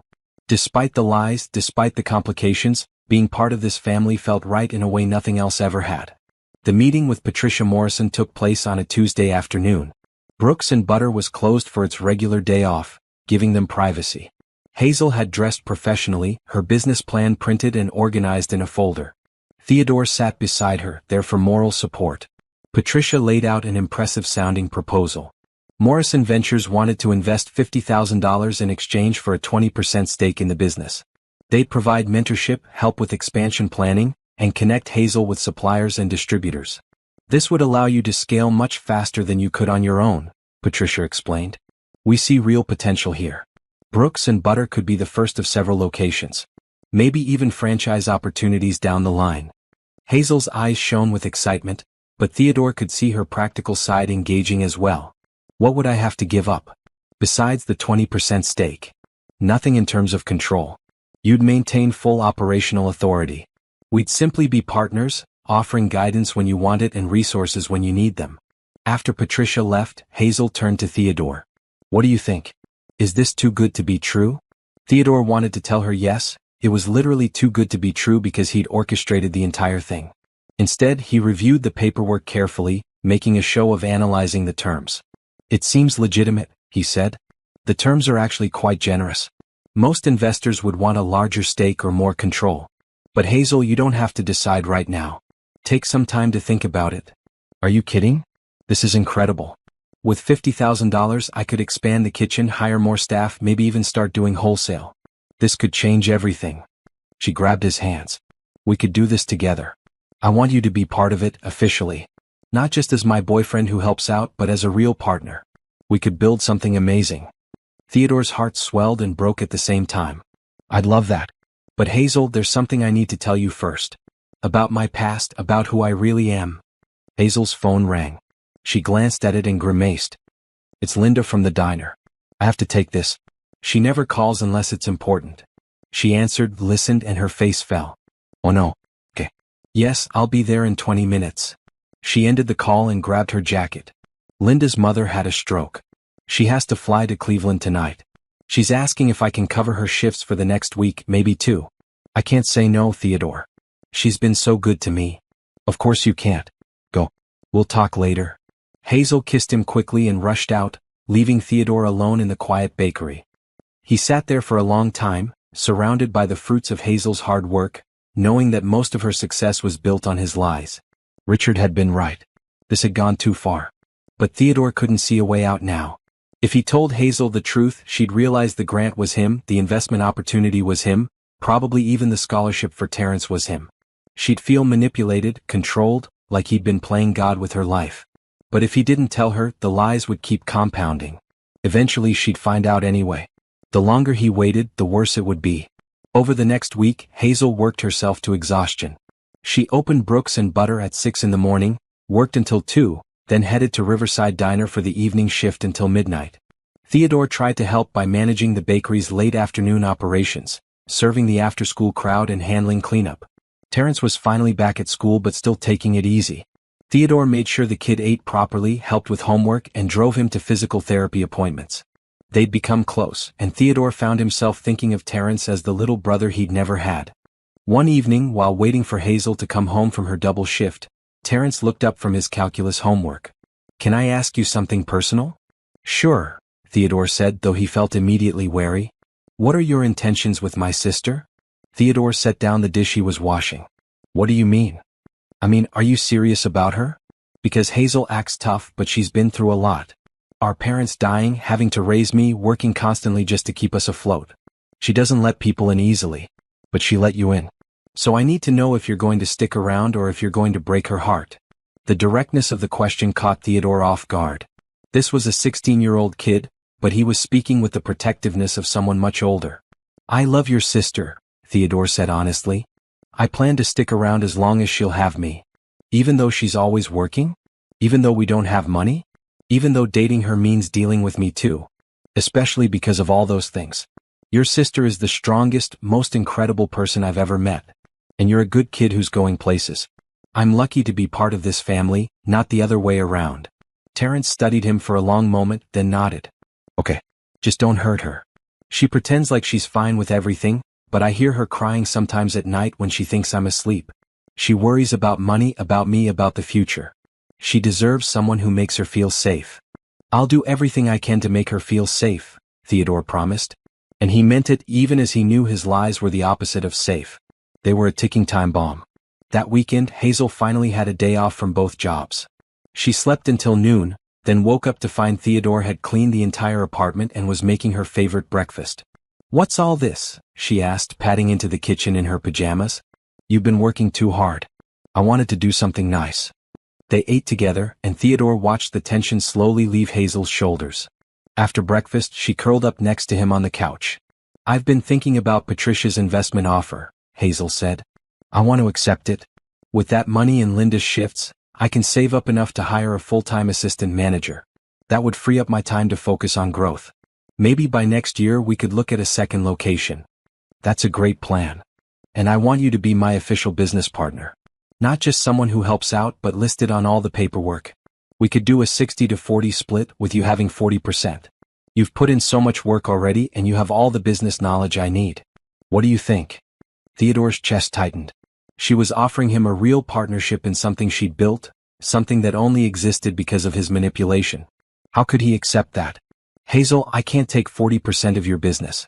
You built this. It's your dream. But I couldn't have done it without you. Come on, Theodore. We're a team. Let's make it official.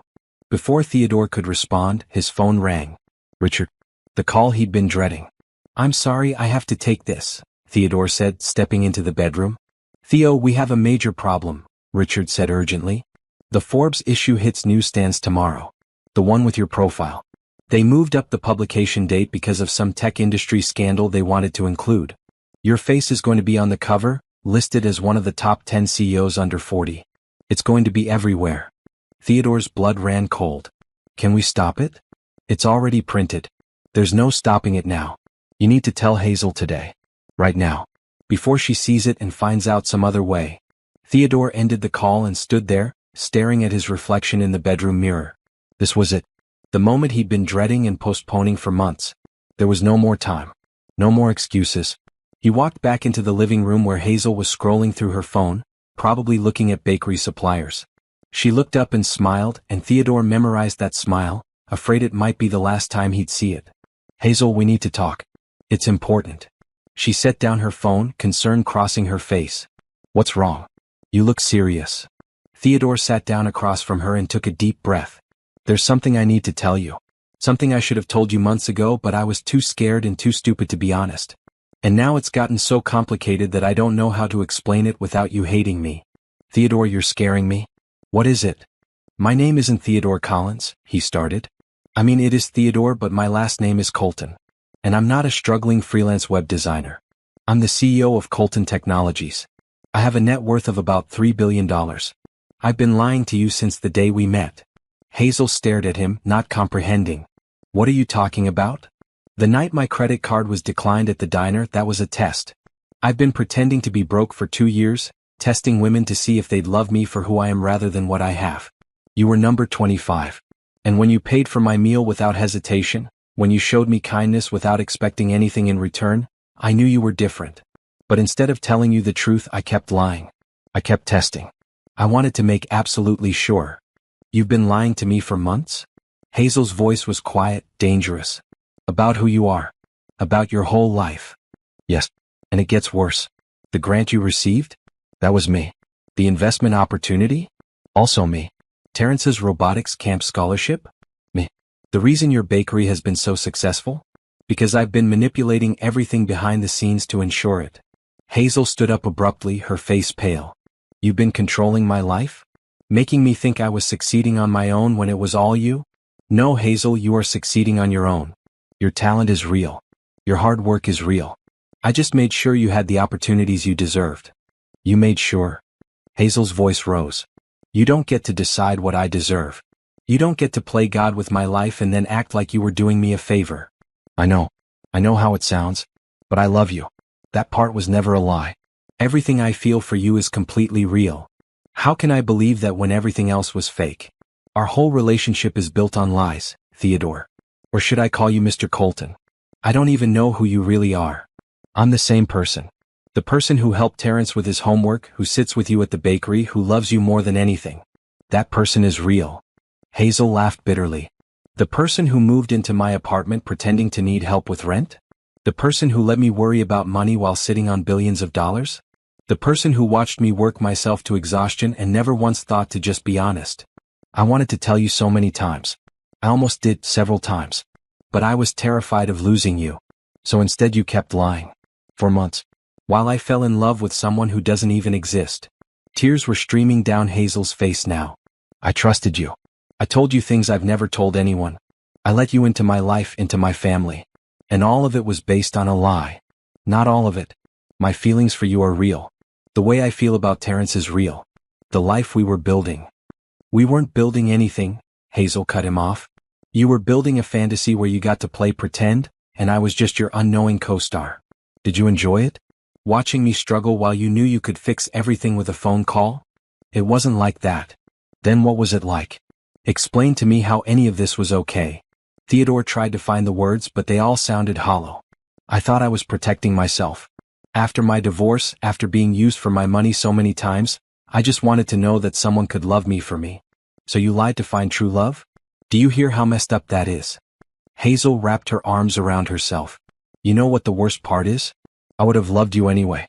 Rich or poor, CEO or web designer. I fell in love with the person you showed me, the person who was kind and supportive and real. Or at least I thought he was real. But that person was just a character you were playing. That's not true. I never faked who I am, just what I have. Those things are connected, Theodore. Who you are includes your choices, your values, your integrity. And you chose to lie. To me, to Terrence, for months. That tells me exactly who you are. Theodore felt panic rising in his chest. This was going even worse than he'd feared. Please, Hazel. Let me make this right. I'll do whatever it takes. You can't make this right. You can't undo months of lies with an apology. Hazel walked to the door and opened it. I need you to leave. Now. Hazel. Get out. Please. I can't even look at you right now. Theodore stood there, desperate to say something that would fix this, but there was nothing. He destroyed everything with his deception. Slowly he walked to the door, pausing in front of Hazel. I'm sorry. I'm so sorry. Hazel didn't respond. She just stared past him, her face streaked with tears.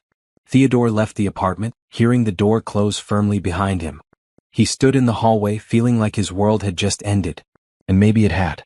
Because the one thing that had made him truly happy, truly alive, was now lost. And it was entirely his own fault. Theodore pulled out his phone and called Richard. She knows. I told her everything and she kicked me out. I'm sorry, Theo. What are you going to do? I don't know. But I have to fix this. I have to make her understand. Maybe you need to give her space. Let her process everything. But Theodore wasn't ready to give up. He couldn't. Hazel was his future, his home, his everything. He'd spent years looking for real love and he'd found it. He just had to make her see that despite the lies, what they had was worth fighting for. He just hoped it wasn't too late. Theodore spent that night in his penthouse for the first time in months. The space felt cold and empty, nothing like the small apartment that had become home. He didn't sleep. He just sat by the floor-to-ceiling windows, watching the city lights and replaying every moment of his confession in his mind. By morning, the Forbes issue had hit newsstands. His phone was flooded with messages from business associates, investors, and press requests. His face stared back from magazine covers across the city. Theodore Colton, the billionaire CEO revolutionizing tech. Richard showed up at 7 with coffee and bagels that Theodore didn't touch. The press knows something is up, Richard said. Apparently there are photos of you at some diner in Riverside District, and people are putting together that you've been living a double life. They're trying to figure out why. I don't care about the press. You should. This could affect the company. The board is asking questions. Let them ask. None of it matters without Hazel. Richard sat down across from him. Give her time. She's hurt and angry, which she has every right to be. But maybe once the shock wears off, she'll be willing to listen. What if she's not? What if I ruin the best thing in my life permanently? Then you'll learn from it. And you'll do better next time. There won't be a next time. It's her or no one. Theodore spent the next 3 days trying to give Hazel space while also showing her he wasn't giving up. He had flowers delivered to Brooks and butter, which she sent back. He tried calling, but she didn't answer. He sent a long email explaining everything, but she didn't respond. On the 4th day, Theodore was in a board meeting when his phone buzzed with a number he didn't recognize. He normally wouldn't have answered during a meeting, but something made him excuse himself. Hello? Theodore? It's Terrence. The teenager's voice was shaking. Something's wrong. Hazel collapsed at the bakery. The ambulance just took her to County General. I'm on my way there now, but I'm scared. Can you come? I'm on my way. I'll be there in 10 minutes. Theodore didn't bother with explanations to the board. He just grabbed his jacket and ran. His driver broke every speed limit getting him to the hospital, and Theodore burst through the emergency room doors to find Terrence sitting in the waiting area, tears streaming down his face. What happened? Theodore asked, sitting beside him. I don't know. She's been working so hard since you left. Like even more than before. She wasn't sleeping, barely eating. This morning at the bakery, Jessica said Hazel just suddenly got really pale and collapsed. They called 911 and... Terrence wiped his eyes. I don't know what to do. I can't lose her too. I can't. Theodore put his arm around the kid. You're not going to lose her. Hazel is strong. She's going to be okay. A doctor appeared looking for family of Hazel Brooks. Theodore and Terrence stood up immediately. I'm her brother, Terrence said. This is our. He looked at Theodore helplessly. I'm family, Theodore said firmly. What's her condition? She's stable now, but she's severely dehydrated and malnourished. Her blood pressure was dangerously low. From what I understand, she's been working excessive hours with inadequate sleep and nutrition. Her body simply gave out. The doctor looked at Terrence. Does she have a history of overworking herself? She works 2 jobs, Terrence said quietly. 3 if you count the bakery. She's always exhausted. We're going to keep her overnight for observation and 4 fluids. She needs rest, real rest. And she needs to eat properly. I understand she's taking care of you alone, but she can't take care of you if she doesn't take care of herself first. After the doctor left, Terrence turned to Theodore. This is my fault. If I didn't need college money, if I wasn't so expensive. This is not your fault, Theodore said firmly. Your sister loves you. She works hard because she wants to give you opportunities. That's her choice and it's a good one. But you're right that she can't keep going like this. I know you guys broke up or whatever, but can you please just be here for her? She's been so sad since you left, and I think that's part of why she's been working so hard. To distract herself. Theodore's heart clenched. I'll be here. As long as she'll let me. They were allowed to see Hazel after she was moved to a regular room. She was awake but looked impossibly small in the hospital bed, for lines running into her arm. When she saw Theodore, her expression hardened. What are you doing here? Terrence called me. I wanted to make sure you're okay. I'm fine. You can leave. Hazel. Terrence started, but she cut him off. Not now, Terrence. I'm too tired to deal with this. Then don't deal with it, Theodore said. Just rest. I'll wait outside. But I'm not leaving the hospital until I know you're okay. Hazel didn't argue further, just closed her eyes. Theodore went back to the waiting room while Terrence stayed with his sister. Over the next several hours, a steady stream of people came to check on Hazel. Linda from the diner arrived with home-cooked soup. Jessica and Ramon from Brooks and Butter brought flowers. Mrs. Davidson, Terrence's friend's mother, stopped by with magazines. All of them looked at Theodore with curiosity and wariness, clearly having heard about what happened. But none of them asked him to leave, perhaps recognizing that despite everything, he cared about Hazel. As evening approached, Terrence came out to the waiting room. She wants to see you, he said. She's still mad, but she wants to talk. Theodore entered Hazel's room cautiously. She looked better with the 4 fluids, some color back in her cheeks, but there was still exhaustion in every line of her body. The doctor says I've been running myself into the ground, Hazel said without preamble. He says I need to cut back on work and take better care of myself. He lectured me for 20 minutes about the dangers of chronic stress. He's right. I know he's right. But Theodore, I have bills. I have Terrence to take care of. I can't just stop working. Yes, you can. At least partially. Theodore pulled a chair close to the bed. Quit the diner. Focus on Brooks and Butter and nothing else. I'll help with expenses. I can't take your money. Not after everything. It's not about the money. It's about you not killing yourself. Hazel, when Terrence called and said you'd collapsed. Theodore's voice broke. I've never been so scared in my life. Hazel looked away. I don't want to need you. I don't want to need anyone. That's why I work so hard, so I can stand on my own. But you don't have to stand alone. That's what people who love each other do. They support each other. Do you love me? Really? Or was that part of the test too? Theodore moved closer, making sure she could see his eyes. I love you. More than I've ever loved anyone. That was never a lie, never a game. The test ended the night you paid for my meal. Everything after that was real. But you kept lying. I did. And I was wrong. I was so terrified of being hurt again that I hurt you instead. There's no excuse for that. But Hazel, please believe me when I say that my love for you is the most real thing in my life. Hazel's eyes filled with tears. I loved you too. I still do, which makes this so much worse. I fell in love with who I thought you were, but I don't even know who the real you is. The real me is the person who sat with Terrence in the hospital. The real me is the person who helped you taste test recipes at 2 in the morning. The real me is the person who wants to spend the rest of his life making you happy. Theodore took her hand carefully. The money doesn't change who I am, Hazel. It just changes what I can do. But I'm still the same person who loves you. You lied to me for months, Theodore. You let me think I was succeeding on my own when you were pulling strings behind the scenes. How am I supposed to trust you again? I don't know. But I'll do whatever it takes to earn that trust back. I'll be completely transparent from now on.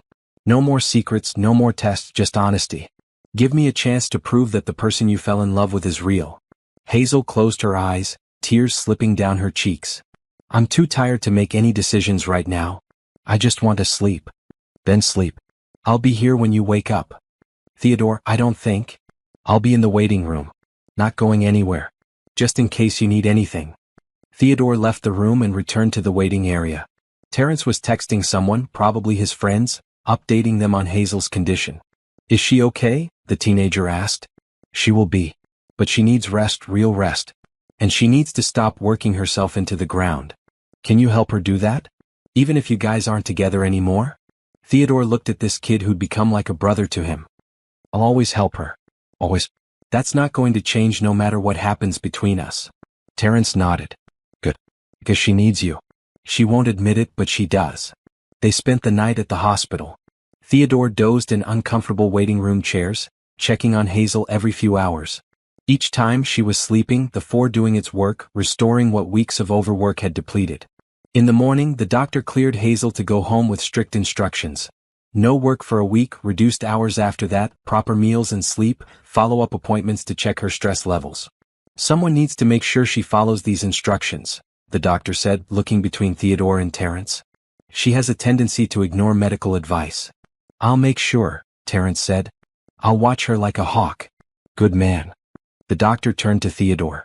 And you should make sure she has help managing her workload. Whatever caused this level of stress needs to be addressed. Theodore nodded. It will be. When they were wheeling Hazel out in the mandatory wheelchair, Theodore walked beside them to where his car was waiting. Hazel started to protest about taking his car, but Terrence cut her off. Hazel, just let him help. Please. You collapsed yesterday. Can you just accept help for once in your life? Hazel looked at her brother in surprise, then sighed. Okay. Fine. The drive to their apartment was quiet. When they arrived, Theodore helped Hazel upstairs despite her insistence she could walk fine. Once inside, he got her settled on the couch with pillows and a blanket. I'm calling Linda to let her know you're quitting the diner, Theodore said. Theodore, you can't. Yes, I can. You're not working there anymore. Brooks and butter is enough. And before you argue about money, I'm setting up a trust for Terrence's college fund. Full ride, all expenses, no strings attached. That way you can stop worrying about it. Hazel stared at him. I told you I can't take your money. It's not for you. It's for Terrence. And you're not taking it, you're accepting it. There's a difference. Theodore knelt beside the couch. Hazel, I know I hurt you. I know I broke your trust. But please let me do this one thing. Let me take away some of the pressure you've been under. Not because I'm trying to buy your forgiveness, but because I can't stand to watch you destroy yourself. If I accept this, it doesn't mean we're back together. I know. It doesn't mean I've forgiven you. I know that too. Hazel studied his face for a long moment. Why are you doing this? Because I love you. And even if you never forgive me, even if we never get back together, I'm still going to love you. That doesn't just go away. Hazel's eyes filled with tears again. This is so hard. I want to forgive you. Part of me wants to just say it's okay and move forward. But I'm so hurt, Theodore. You made me doubt everything. Every moment we shared, every conversation we had, I keep wondering what was real and what was part of your test. It was all real. The test ended that first night. Everything after that was me falling in love with you. But you kept lying. I did. And I'll regret that for the rest of my life. Theodore reached for her hand, and this time she didn't pull away. I don't deserve your forgiveness. I know that. But I'm asking for it anyway. I'm asking for a chance to prove that I can be the man you deserve. Honest, transparent, real. No more games, no more tests. Just me loving you for the rest of our lives if you'll let me. Hazel looked at their intertwined hands. I need time. I need to figure out who you really are and if I can trust you again. But Theodore, I don't want to lose you. Despite everything, I don't want to lose what we had. You won't lose me. I'm not going anywhere. Can we just take it slow? Start over, maybe? Get to know each other as who we really are. Relief flooded through Theodore. It wasn't forgiveness, not yet, but it was hope. We can take it as slow as you need. Whatever you want. Terrence appeared from his room. So are you guys getting back together or what? Because the tension is killing me. Despite everything, Hazel laughed. We're figuring it out. Now go do your homework. I'm just saying life's too short to be mad at people you love. That's what Dad always said. After Terrence left, Hazel looked at Theodore. He's right, you know. Life is too short. I've lost enough people.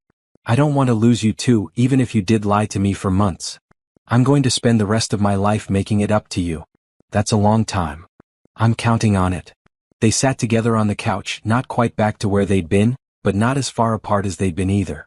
It was a start. A fragile, uncertain start, but a start nonetheless. And for now that was enough. The next few weeks were strange. Theodore wasn't living in the apartment anymore, he'd returned to his penthouse, but he visited every day. He and Hazel were technically dating again, but it felt different. More careful. Like they were both handling something fragile that had been broken and badly glued back together. Hazel followed her doctor's orders and took the week off from both jobs. Theodore arranged for Brooks and Butter to be managed by a professional he hired, someone with experience running bakeries. Hazel had been skeptical at first, but the woman, Carol, proved to be capable and genuinely interested in helping the business grow. She's great, Hazel admitted one evening as Theodore brought over dinner. She's already streamlined our ordering process and suggested 3 new wholesale accounts. See? Accepting help isn't weakness. I know. I'm learning. Hazel picked at her food. Theodore, I've been thinking. I want to know everything about your real life. Not just the CEO stuff, but where you came from. Your childhood, your marriage, why you started this whole test thing. I need to understand. Theodore had been expecting this. Okay. What do you want to know? Start at the beginning. So Theodore told her. He told her about growing up in foster care after his mother died and his father disappeared. He told her about being moved from home to home, never quite fitting in anywhere. He told her about finding solace in computers and coding, about teaching himself programming from library books. I was 16 when I built my first functioning program, Theodore said. It was a simple scheduling app for my foster home. The social worker was so impressed she helped me get a scholarship to college. That's where everything changed. He told her about studying computer science, about working 3 jobs to pay for what the scholarship didn't cover, about graduating top of his class and getting recruited by a major tech company. I was 22 when I realized I could do it better myself, Theodore continued. So I quit, maxed out 3 credit cards and started building Colton technologies in my garage. For 2 years I lived on ramen and coffee, working 20-hour days. Then we got our first major client and everything exploded from there. Hazel listened intently. When did you get married? Theodore's expression tightened. 5 years ago. Her name was Miranda. We met at a tech conference. She was beautiful, charming, seemed genuinely interested in my work. We got married after dating for 8 months. Everything seemed perfect. What happened? I found out she'd been cheating on me with a venture capitalist who was worth more than I was at the time. When I confronted her, she didn't even deny it. She said. Theodore paused, the memory still painful. She said I was a stepping stone. That she'd married me for the money and connections and she'd found someone with more of both. She took me for $30 million in the divorce and laughed when I said I'd loved her. Hazel reached for his hand. I'm sorry. After that, women started coming out of nowhere. All of them interested, all of them beautiful, all of them clearly calculating my net worth before deciding how charming to be. I tried dating. Honestly, for about a year, but every single woman either wanted my money or wanted to be seen with me because of my status. No one seemed to care about me as a person. So you started the test. So I started the test, Theodore confirmed. I thought if I could find someone who'd want me when I had nothing, I'd know their feelings were real. 24 women rejected me before you. Some immediately, some after a few dates. One actually threw her drink in my face when I said I was unemployed. That's awful. It was. But it made me cynical. I stopped believing that anyone could love me for me. And then I walked into your diner and you paid for my meal without hesitation. You didn't know me. You didn't expect anything in return. You just helped because you're genuinely kind. Hazel was quiet for a moment. I understand why you did the test. I do. But Theodore lied to me for months after. That's different. That's not protecting yourself anymore. That's choosing not to trust me even after I proved I was trustworthy. I know. And I don't have a good excuse for that. I was scared. I kept thinking, what if she changes when she finds out? What if knowing I have money makes her see me differently? What if I lose the one real thing I've found? So instead you built our entire relationship on a lie and guaranteed you'd lose me when the truth came out. Yes, I'm an idiot. I know that now. Hazel leaned back against the couch. You're not an idiot. You're traumatized. What happened with your ex-wife messed you up and you never dealt with it. You just started running tests instead of going to therapy. Theodore blinked. You're right. I never thought about it that way. Of course I'm right. Theodore, you need help. Real help from a professional. Because this pattern you have, where you test people instead of trusting them, that's not healthy. And it's not fair to anyone who cares about you. Will you come with me? To therapy? You want couples counseling? I want us to work through this properly. With someone who can help us communicate better. I don't want to mess this up again. Hazel considered this.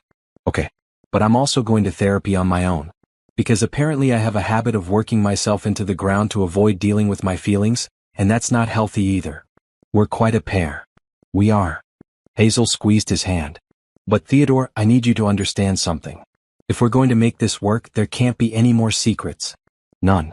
I don't care if you think you're protecting me or if you think I'm better off not knowing something. Complete honesty always. Can you do that? Yes. Absolutely. I mean it. No more surprises, no more manipulation, no more arranging things behind my back. Even if your intentions are good. I need to be an equal partner in this relationship, which means I need to know what's really happening. I promise. Complete transparency from now on. They started couples therapy the following week. The therapist, Dr. Patricia Martinez, was a no-nonsense woman in her 50s who immediately identified both of their issues. Theodore, you have trust issues stemming from childhood abandonment and compounded by your ex-wife's betrayal, she said in their first session. Hazel, you have control issues stemming from losing your parents and becoming your brother's guardian at a young age. You're both trying to protect yourselves from being hurt again, but you're doing it in ways that actually prevent real intimacy. It was painful hearing their flaws laid out so clearly, but it was also necessary. Over the next several sessions they talked through everything. The lies, the hurt, the fear, the love that persisted despite it all. The question isn't whether you love each other, Dr. Martinez said in week 3. That's obvious. The question is whether you can build a relationship based on trust and equality rather than fear and control. Theodore, can you be vulnerable with Hazel without testing her first?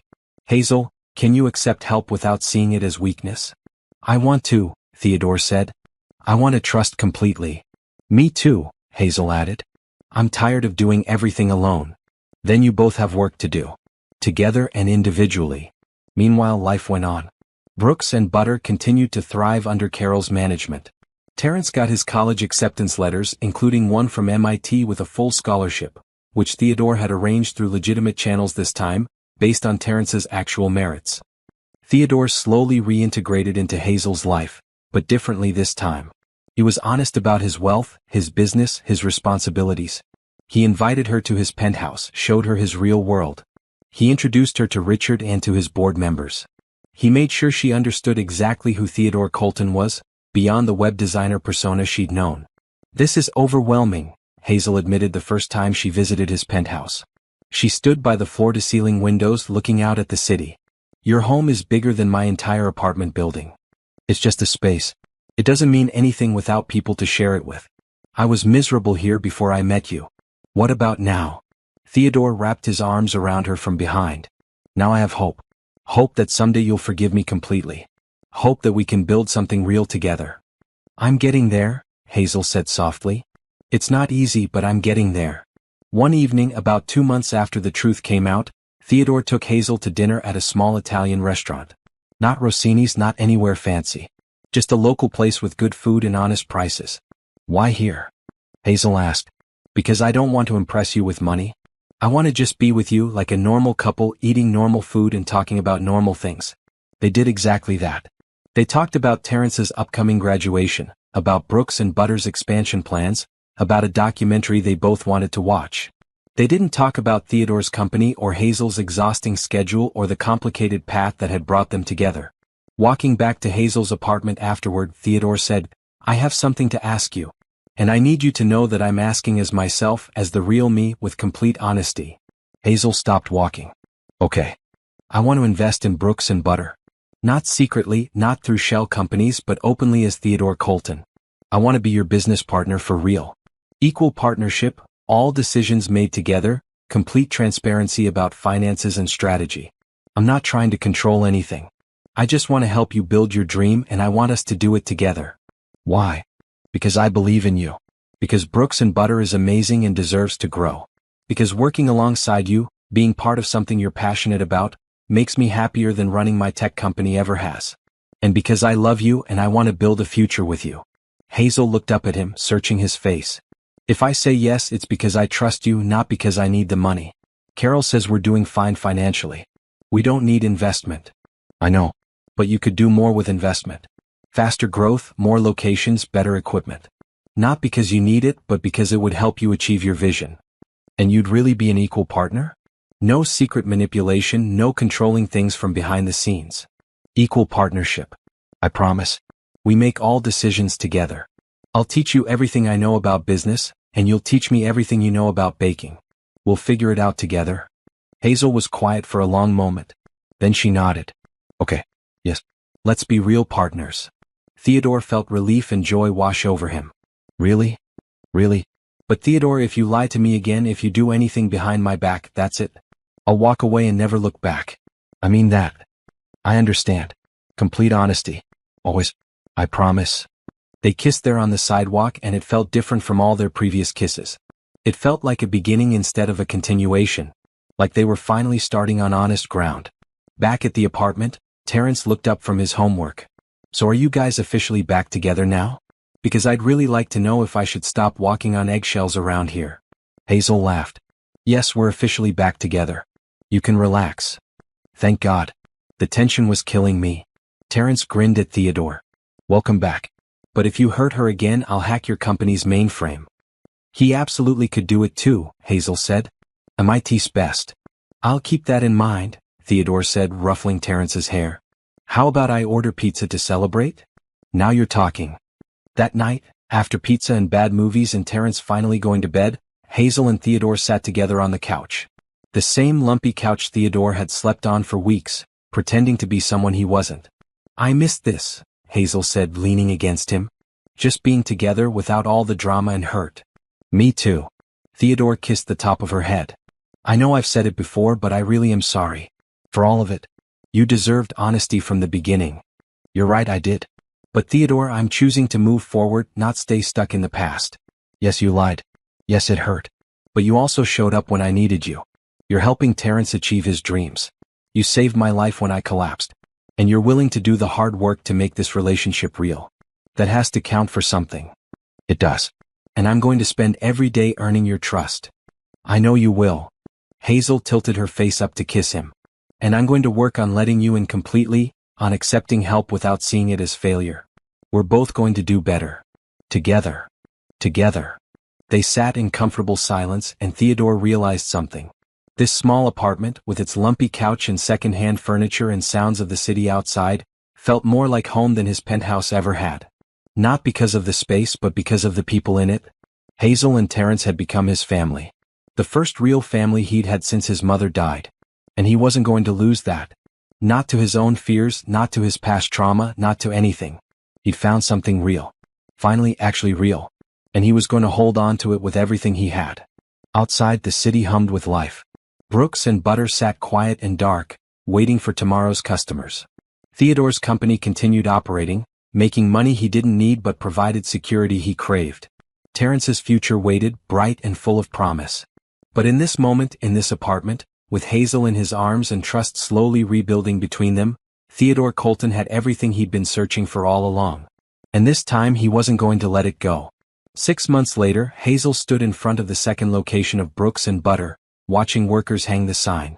The new bakery was in a trendier part of downtown, with more foot traffic and higher visibility. It had been Theodore's idea, but they'd made every decision together, just like they'd promised. It looks perfect, Theodore said, coming up beside her with 2 coffees. Your mom would be proud. Hazel accepted the coffee and leaned against him. I think she would be.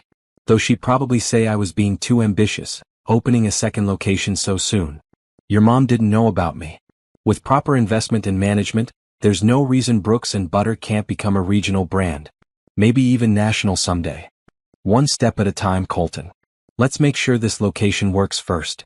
They'd fallen into an easy partnership over the past months. Theodore had invested $2 million in Brooks and Butter, and in return he held 30% equity and served as co-CEO alongside Hazel. It was a real partnership in every sense. They met weekly to review finances, strategy, and operations. They disagreed sometimes, usually about pace of growth. Theodore wanted faster, Hazel preferred more cautious. But they always talked through their differences. More importantly, Theodore had kept his promise about complete honesty. He told Hazel everything about his business dealings, his wealth, his commitments. When he had to travel for Colton Technologies, he invited her along when possible. When he couldn't, he video called every night to tell her about his day. Transparency is exhausting sometimes, Theodore had admitted one evening. I'm not used to explaining every decision, every meeting, every expenditure. Get used to it, Hazel had replied. That's what real relationships look like. No secrets, no surprises. Their therapy sessions had helped enormously. Dr. Martinez had taught them communication tools that they used religiously. When Theodore felt himself wanting to fix something for Hazel without asking, he paused and asked instead.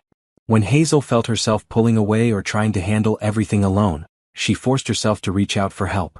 It wasn't perfect. They still had arguments. Theodore still sometimes slipped into his old habit of trying to control situations from behind the scenes, and Hazel still sometimes pushed herself too hard rather than accepting help. But now they recognized those patterns and called each other out on them. I'm proud of us, Hazel said, watching the sign go up. We've come a long way from that night in the diner. The night you saved me from embarrassment and paid for my meal? The night you started lying to me, you mean? But Hazel was smiling. They could joke about it now, though it had taken months to get there. I prefer my version of the story. I bet you do. The new location opened 2 weeks later to massive crowds. The publicity from Theodore's involvement had helped. Business journals had covered the story of the billionaire CEO investing in a local bakery, but it was Hazel's baking that kept people coming back. Her cinnamon rolls had developed a cult following, and the chocolate cake that used her mother's recipe regularly sold out before noon.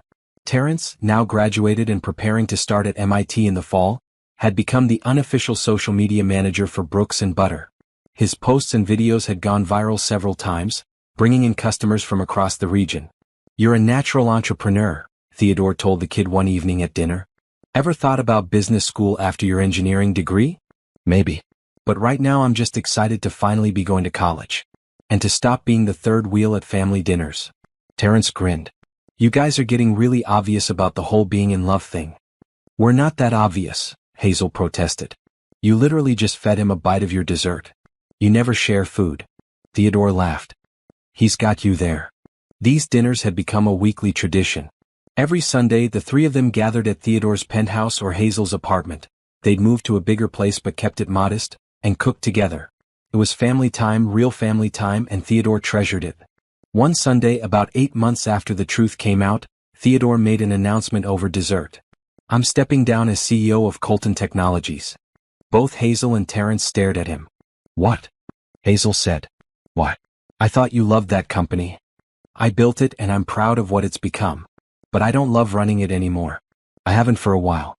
Richard is going to take over as CEO. He's more than qualified, and honestly, he's been doing most of the work anyway while I've been focused on Brooks and Butter. Theodore, you don't have to give up your company for me. I'm not giving it up. I'm still the majority owner, still on the board. I'm just not running the day-to-day operations anymore. Because you know what I realized? I'm happier working at the bakery with you than I've ever been running a billion-dollar tech company. I'm happier helping Terrence with calculus and making sure we don't burn the Sunday roast than I am in board meetings. This is where I want to be. Hazel's eyes filled with tears. Are you sure? Completely sure. I've spent years chasing success and money, trying to prove something to the world and to myself. But none of it made me happy. You make me happy. This family makes me happy. Brooks and Butter makes me happy. So that's what I'm choosing. Terrence raised his glass. To choosing happiness. And to not burning the roast, which I think is currently happening based on that smell. They jumped up, laughing, to rescue dinner. It was a little charred but still edible. They ate it anyway, talking and laughing and planning Terrence's going-away party before MIT. Later, after Terrence had gone to study, Hazel and Theodore sat on her apartment balcony, looking out at the city lights. I have something for you, Theodore said. He pulled out a small box, but before Hazel could panic, he opened it to reveal a key. It's to the penthouse. I want you to have your own key, come and go as you please. I know we're not ready to live together again yet, but I want you to feel like you have a space there. Like it's your home too. Hazel took the key, running her thumb over it. This is a big step. I know. No pressure. But Hazel, I'm in this for the long term. I want us to build a life together at whatever pace feels right for you. Marriage, living together, whatever the future holds, I want to do it with you. Did you just propose? Theodore smiled. Not yet. When I propose, you'll know it. This is just me telling you my intentions. Complete transparency, remember? I love you, Hazel said. I love who you really are, not the persona, not the money, just you. The person who helps my brother with homework and taste tests recipes at midnight and is willing to walk away from a billion-dollar company to work at a bakery. I love you too. So much. They kissed as the city sparkled below them, and Theodore felt complete in a way he never had before. He'd spent years looking for someone who would love him despite his wealth, but what he'd found was something better. Someone who loved him because of who he was, wealth included but not defining. Someone who saw all of him, the good and the bad, the past mistakes and the current efforts to do better. 3 months later, on the anniversary of the day they'd met in the diner, Theodore took Hazel back to Riverside Diner. Linda was still running the place, though Hazel had convinced her to finally hire enough staff that she wasn't working herself to death. They sat in the same booth by the window where Theodore had first sat, where Hazel had served him coffee and paid for his meal without hesitation. This is where it all started, Theodore said. Where you showed me what real kindness looks like. This is where you lied to me about your identity, Hazel corrected, but she was smiling. That too. Theodore reached across the table and took her hand. Hazel Brooks, I have something to ask you and I'm going to do it with complete honesty this time. No games, no tests, no deception.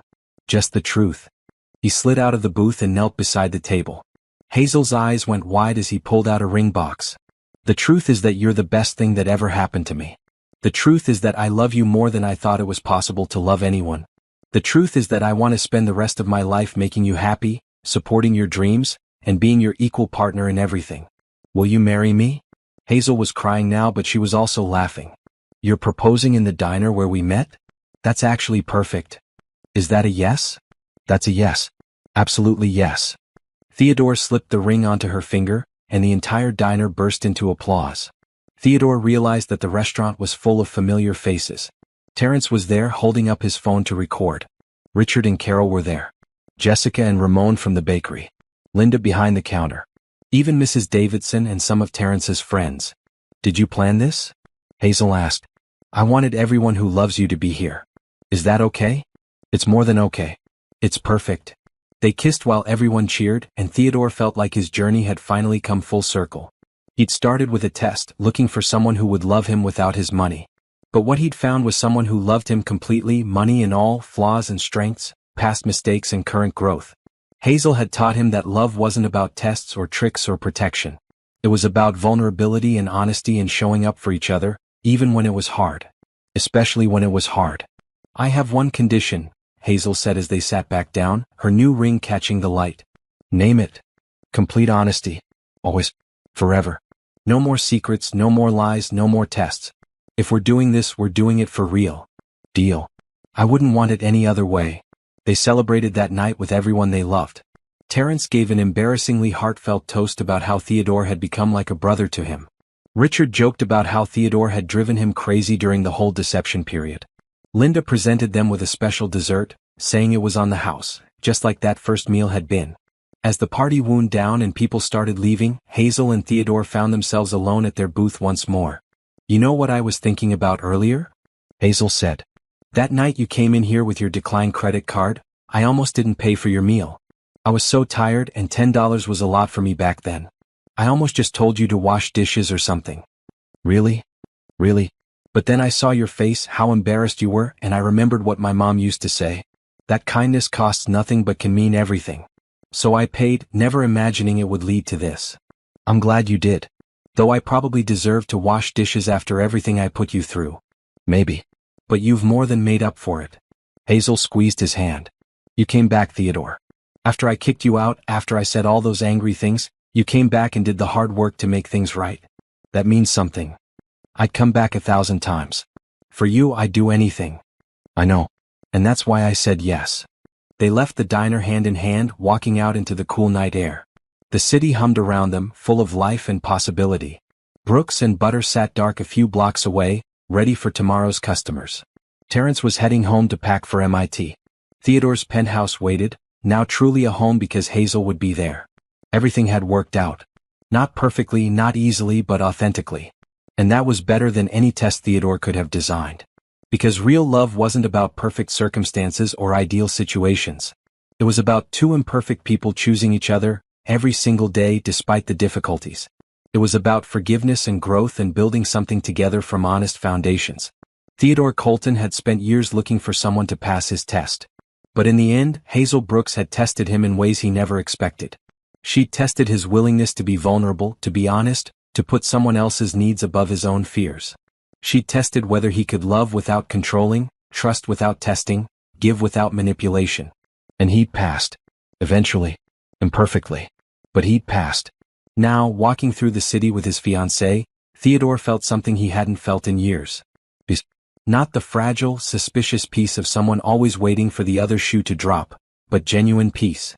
The kind that comes from knowing you're loved for exactly who you are. Hey Theodore? Hazel said as they reached her apartment building. Yeah. Thank you for coming into my diner that night. Even if you were lying about your credit card. Theodore laughed. Thank you for not letting me wash dishes. I'll never let you live that down, will I? Probably not. But that's okay. I've got the rest of our lives to make it up to you. The rest of our lives. I like the sound of that. Me too. They went inside, ready to start planning their future. A future built on honesty, trust, and a love that had survived tests neither of them expected. It wasn't the fairy tale Theodore had once imagined, where a prince found his princess and everything was instantly perfect. It was better. It was real. And real, Theodore had finally learned, was worth more than any fantasy.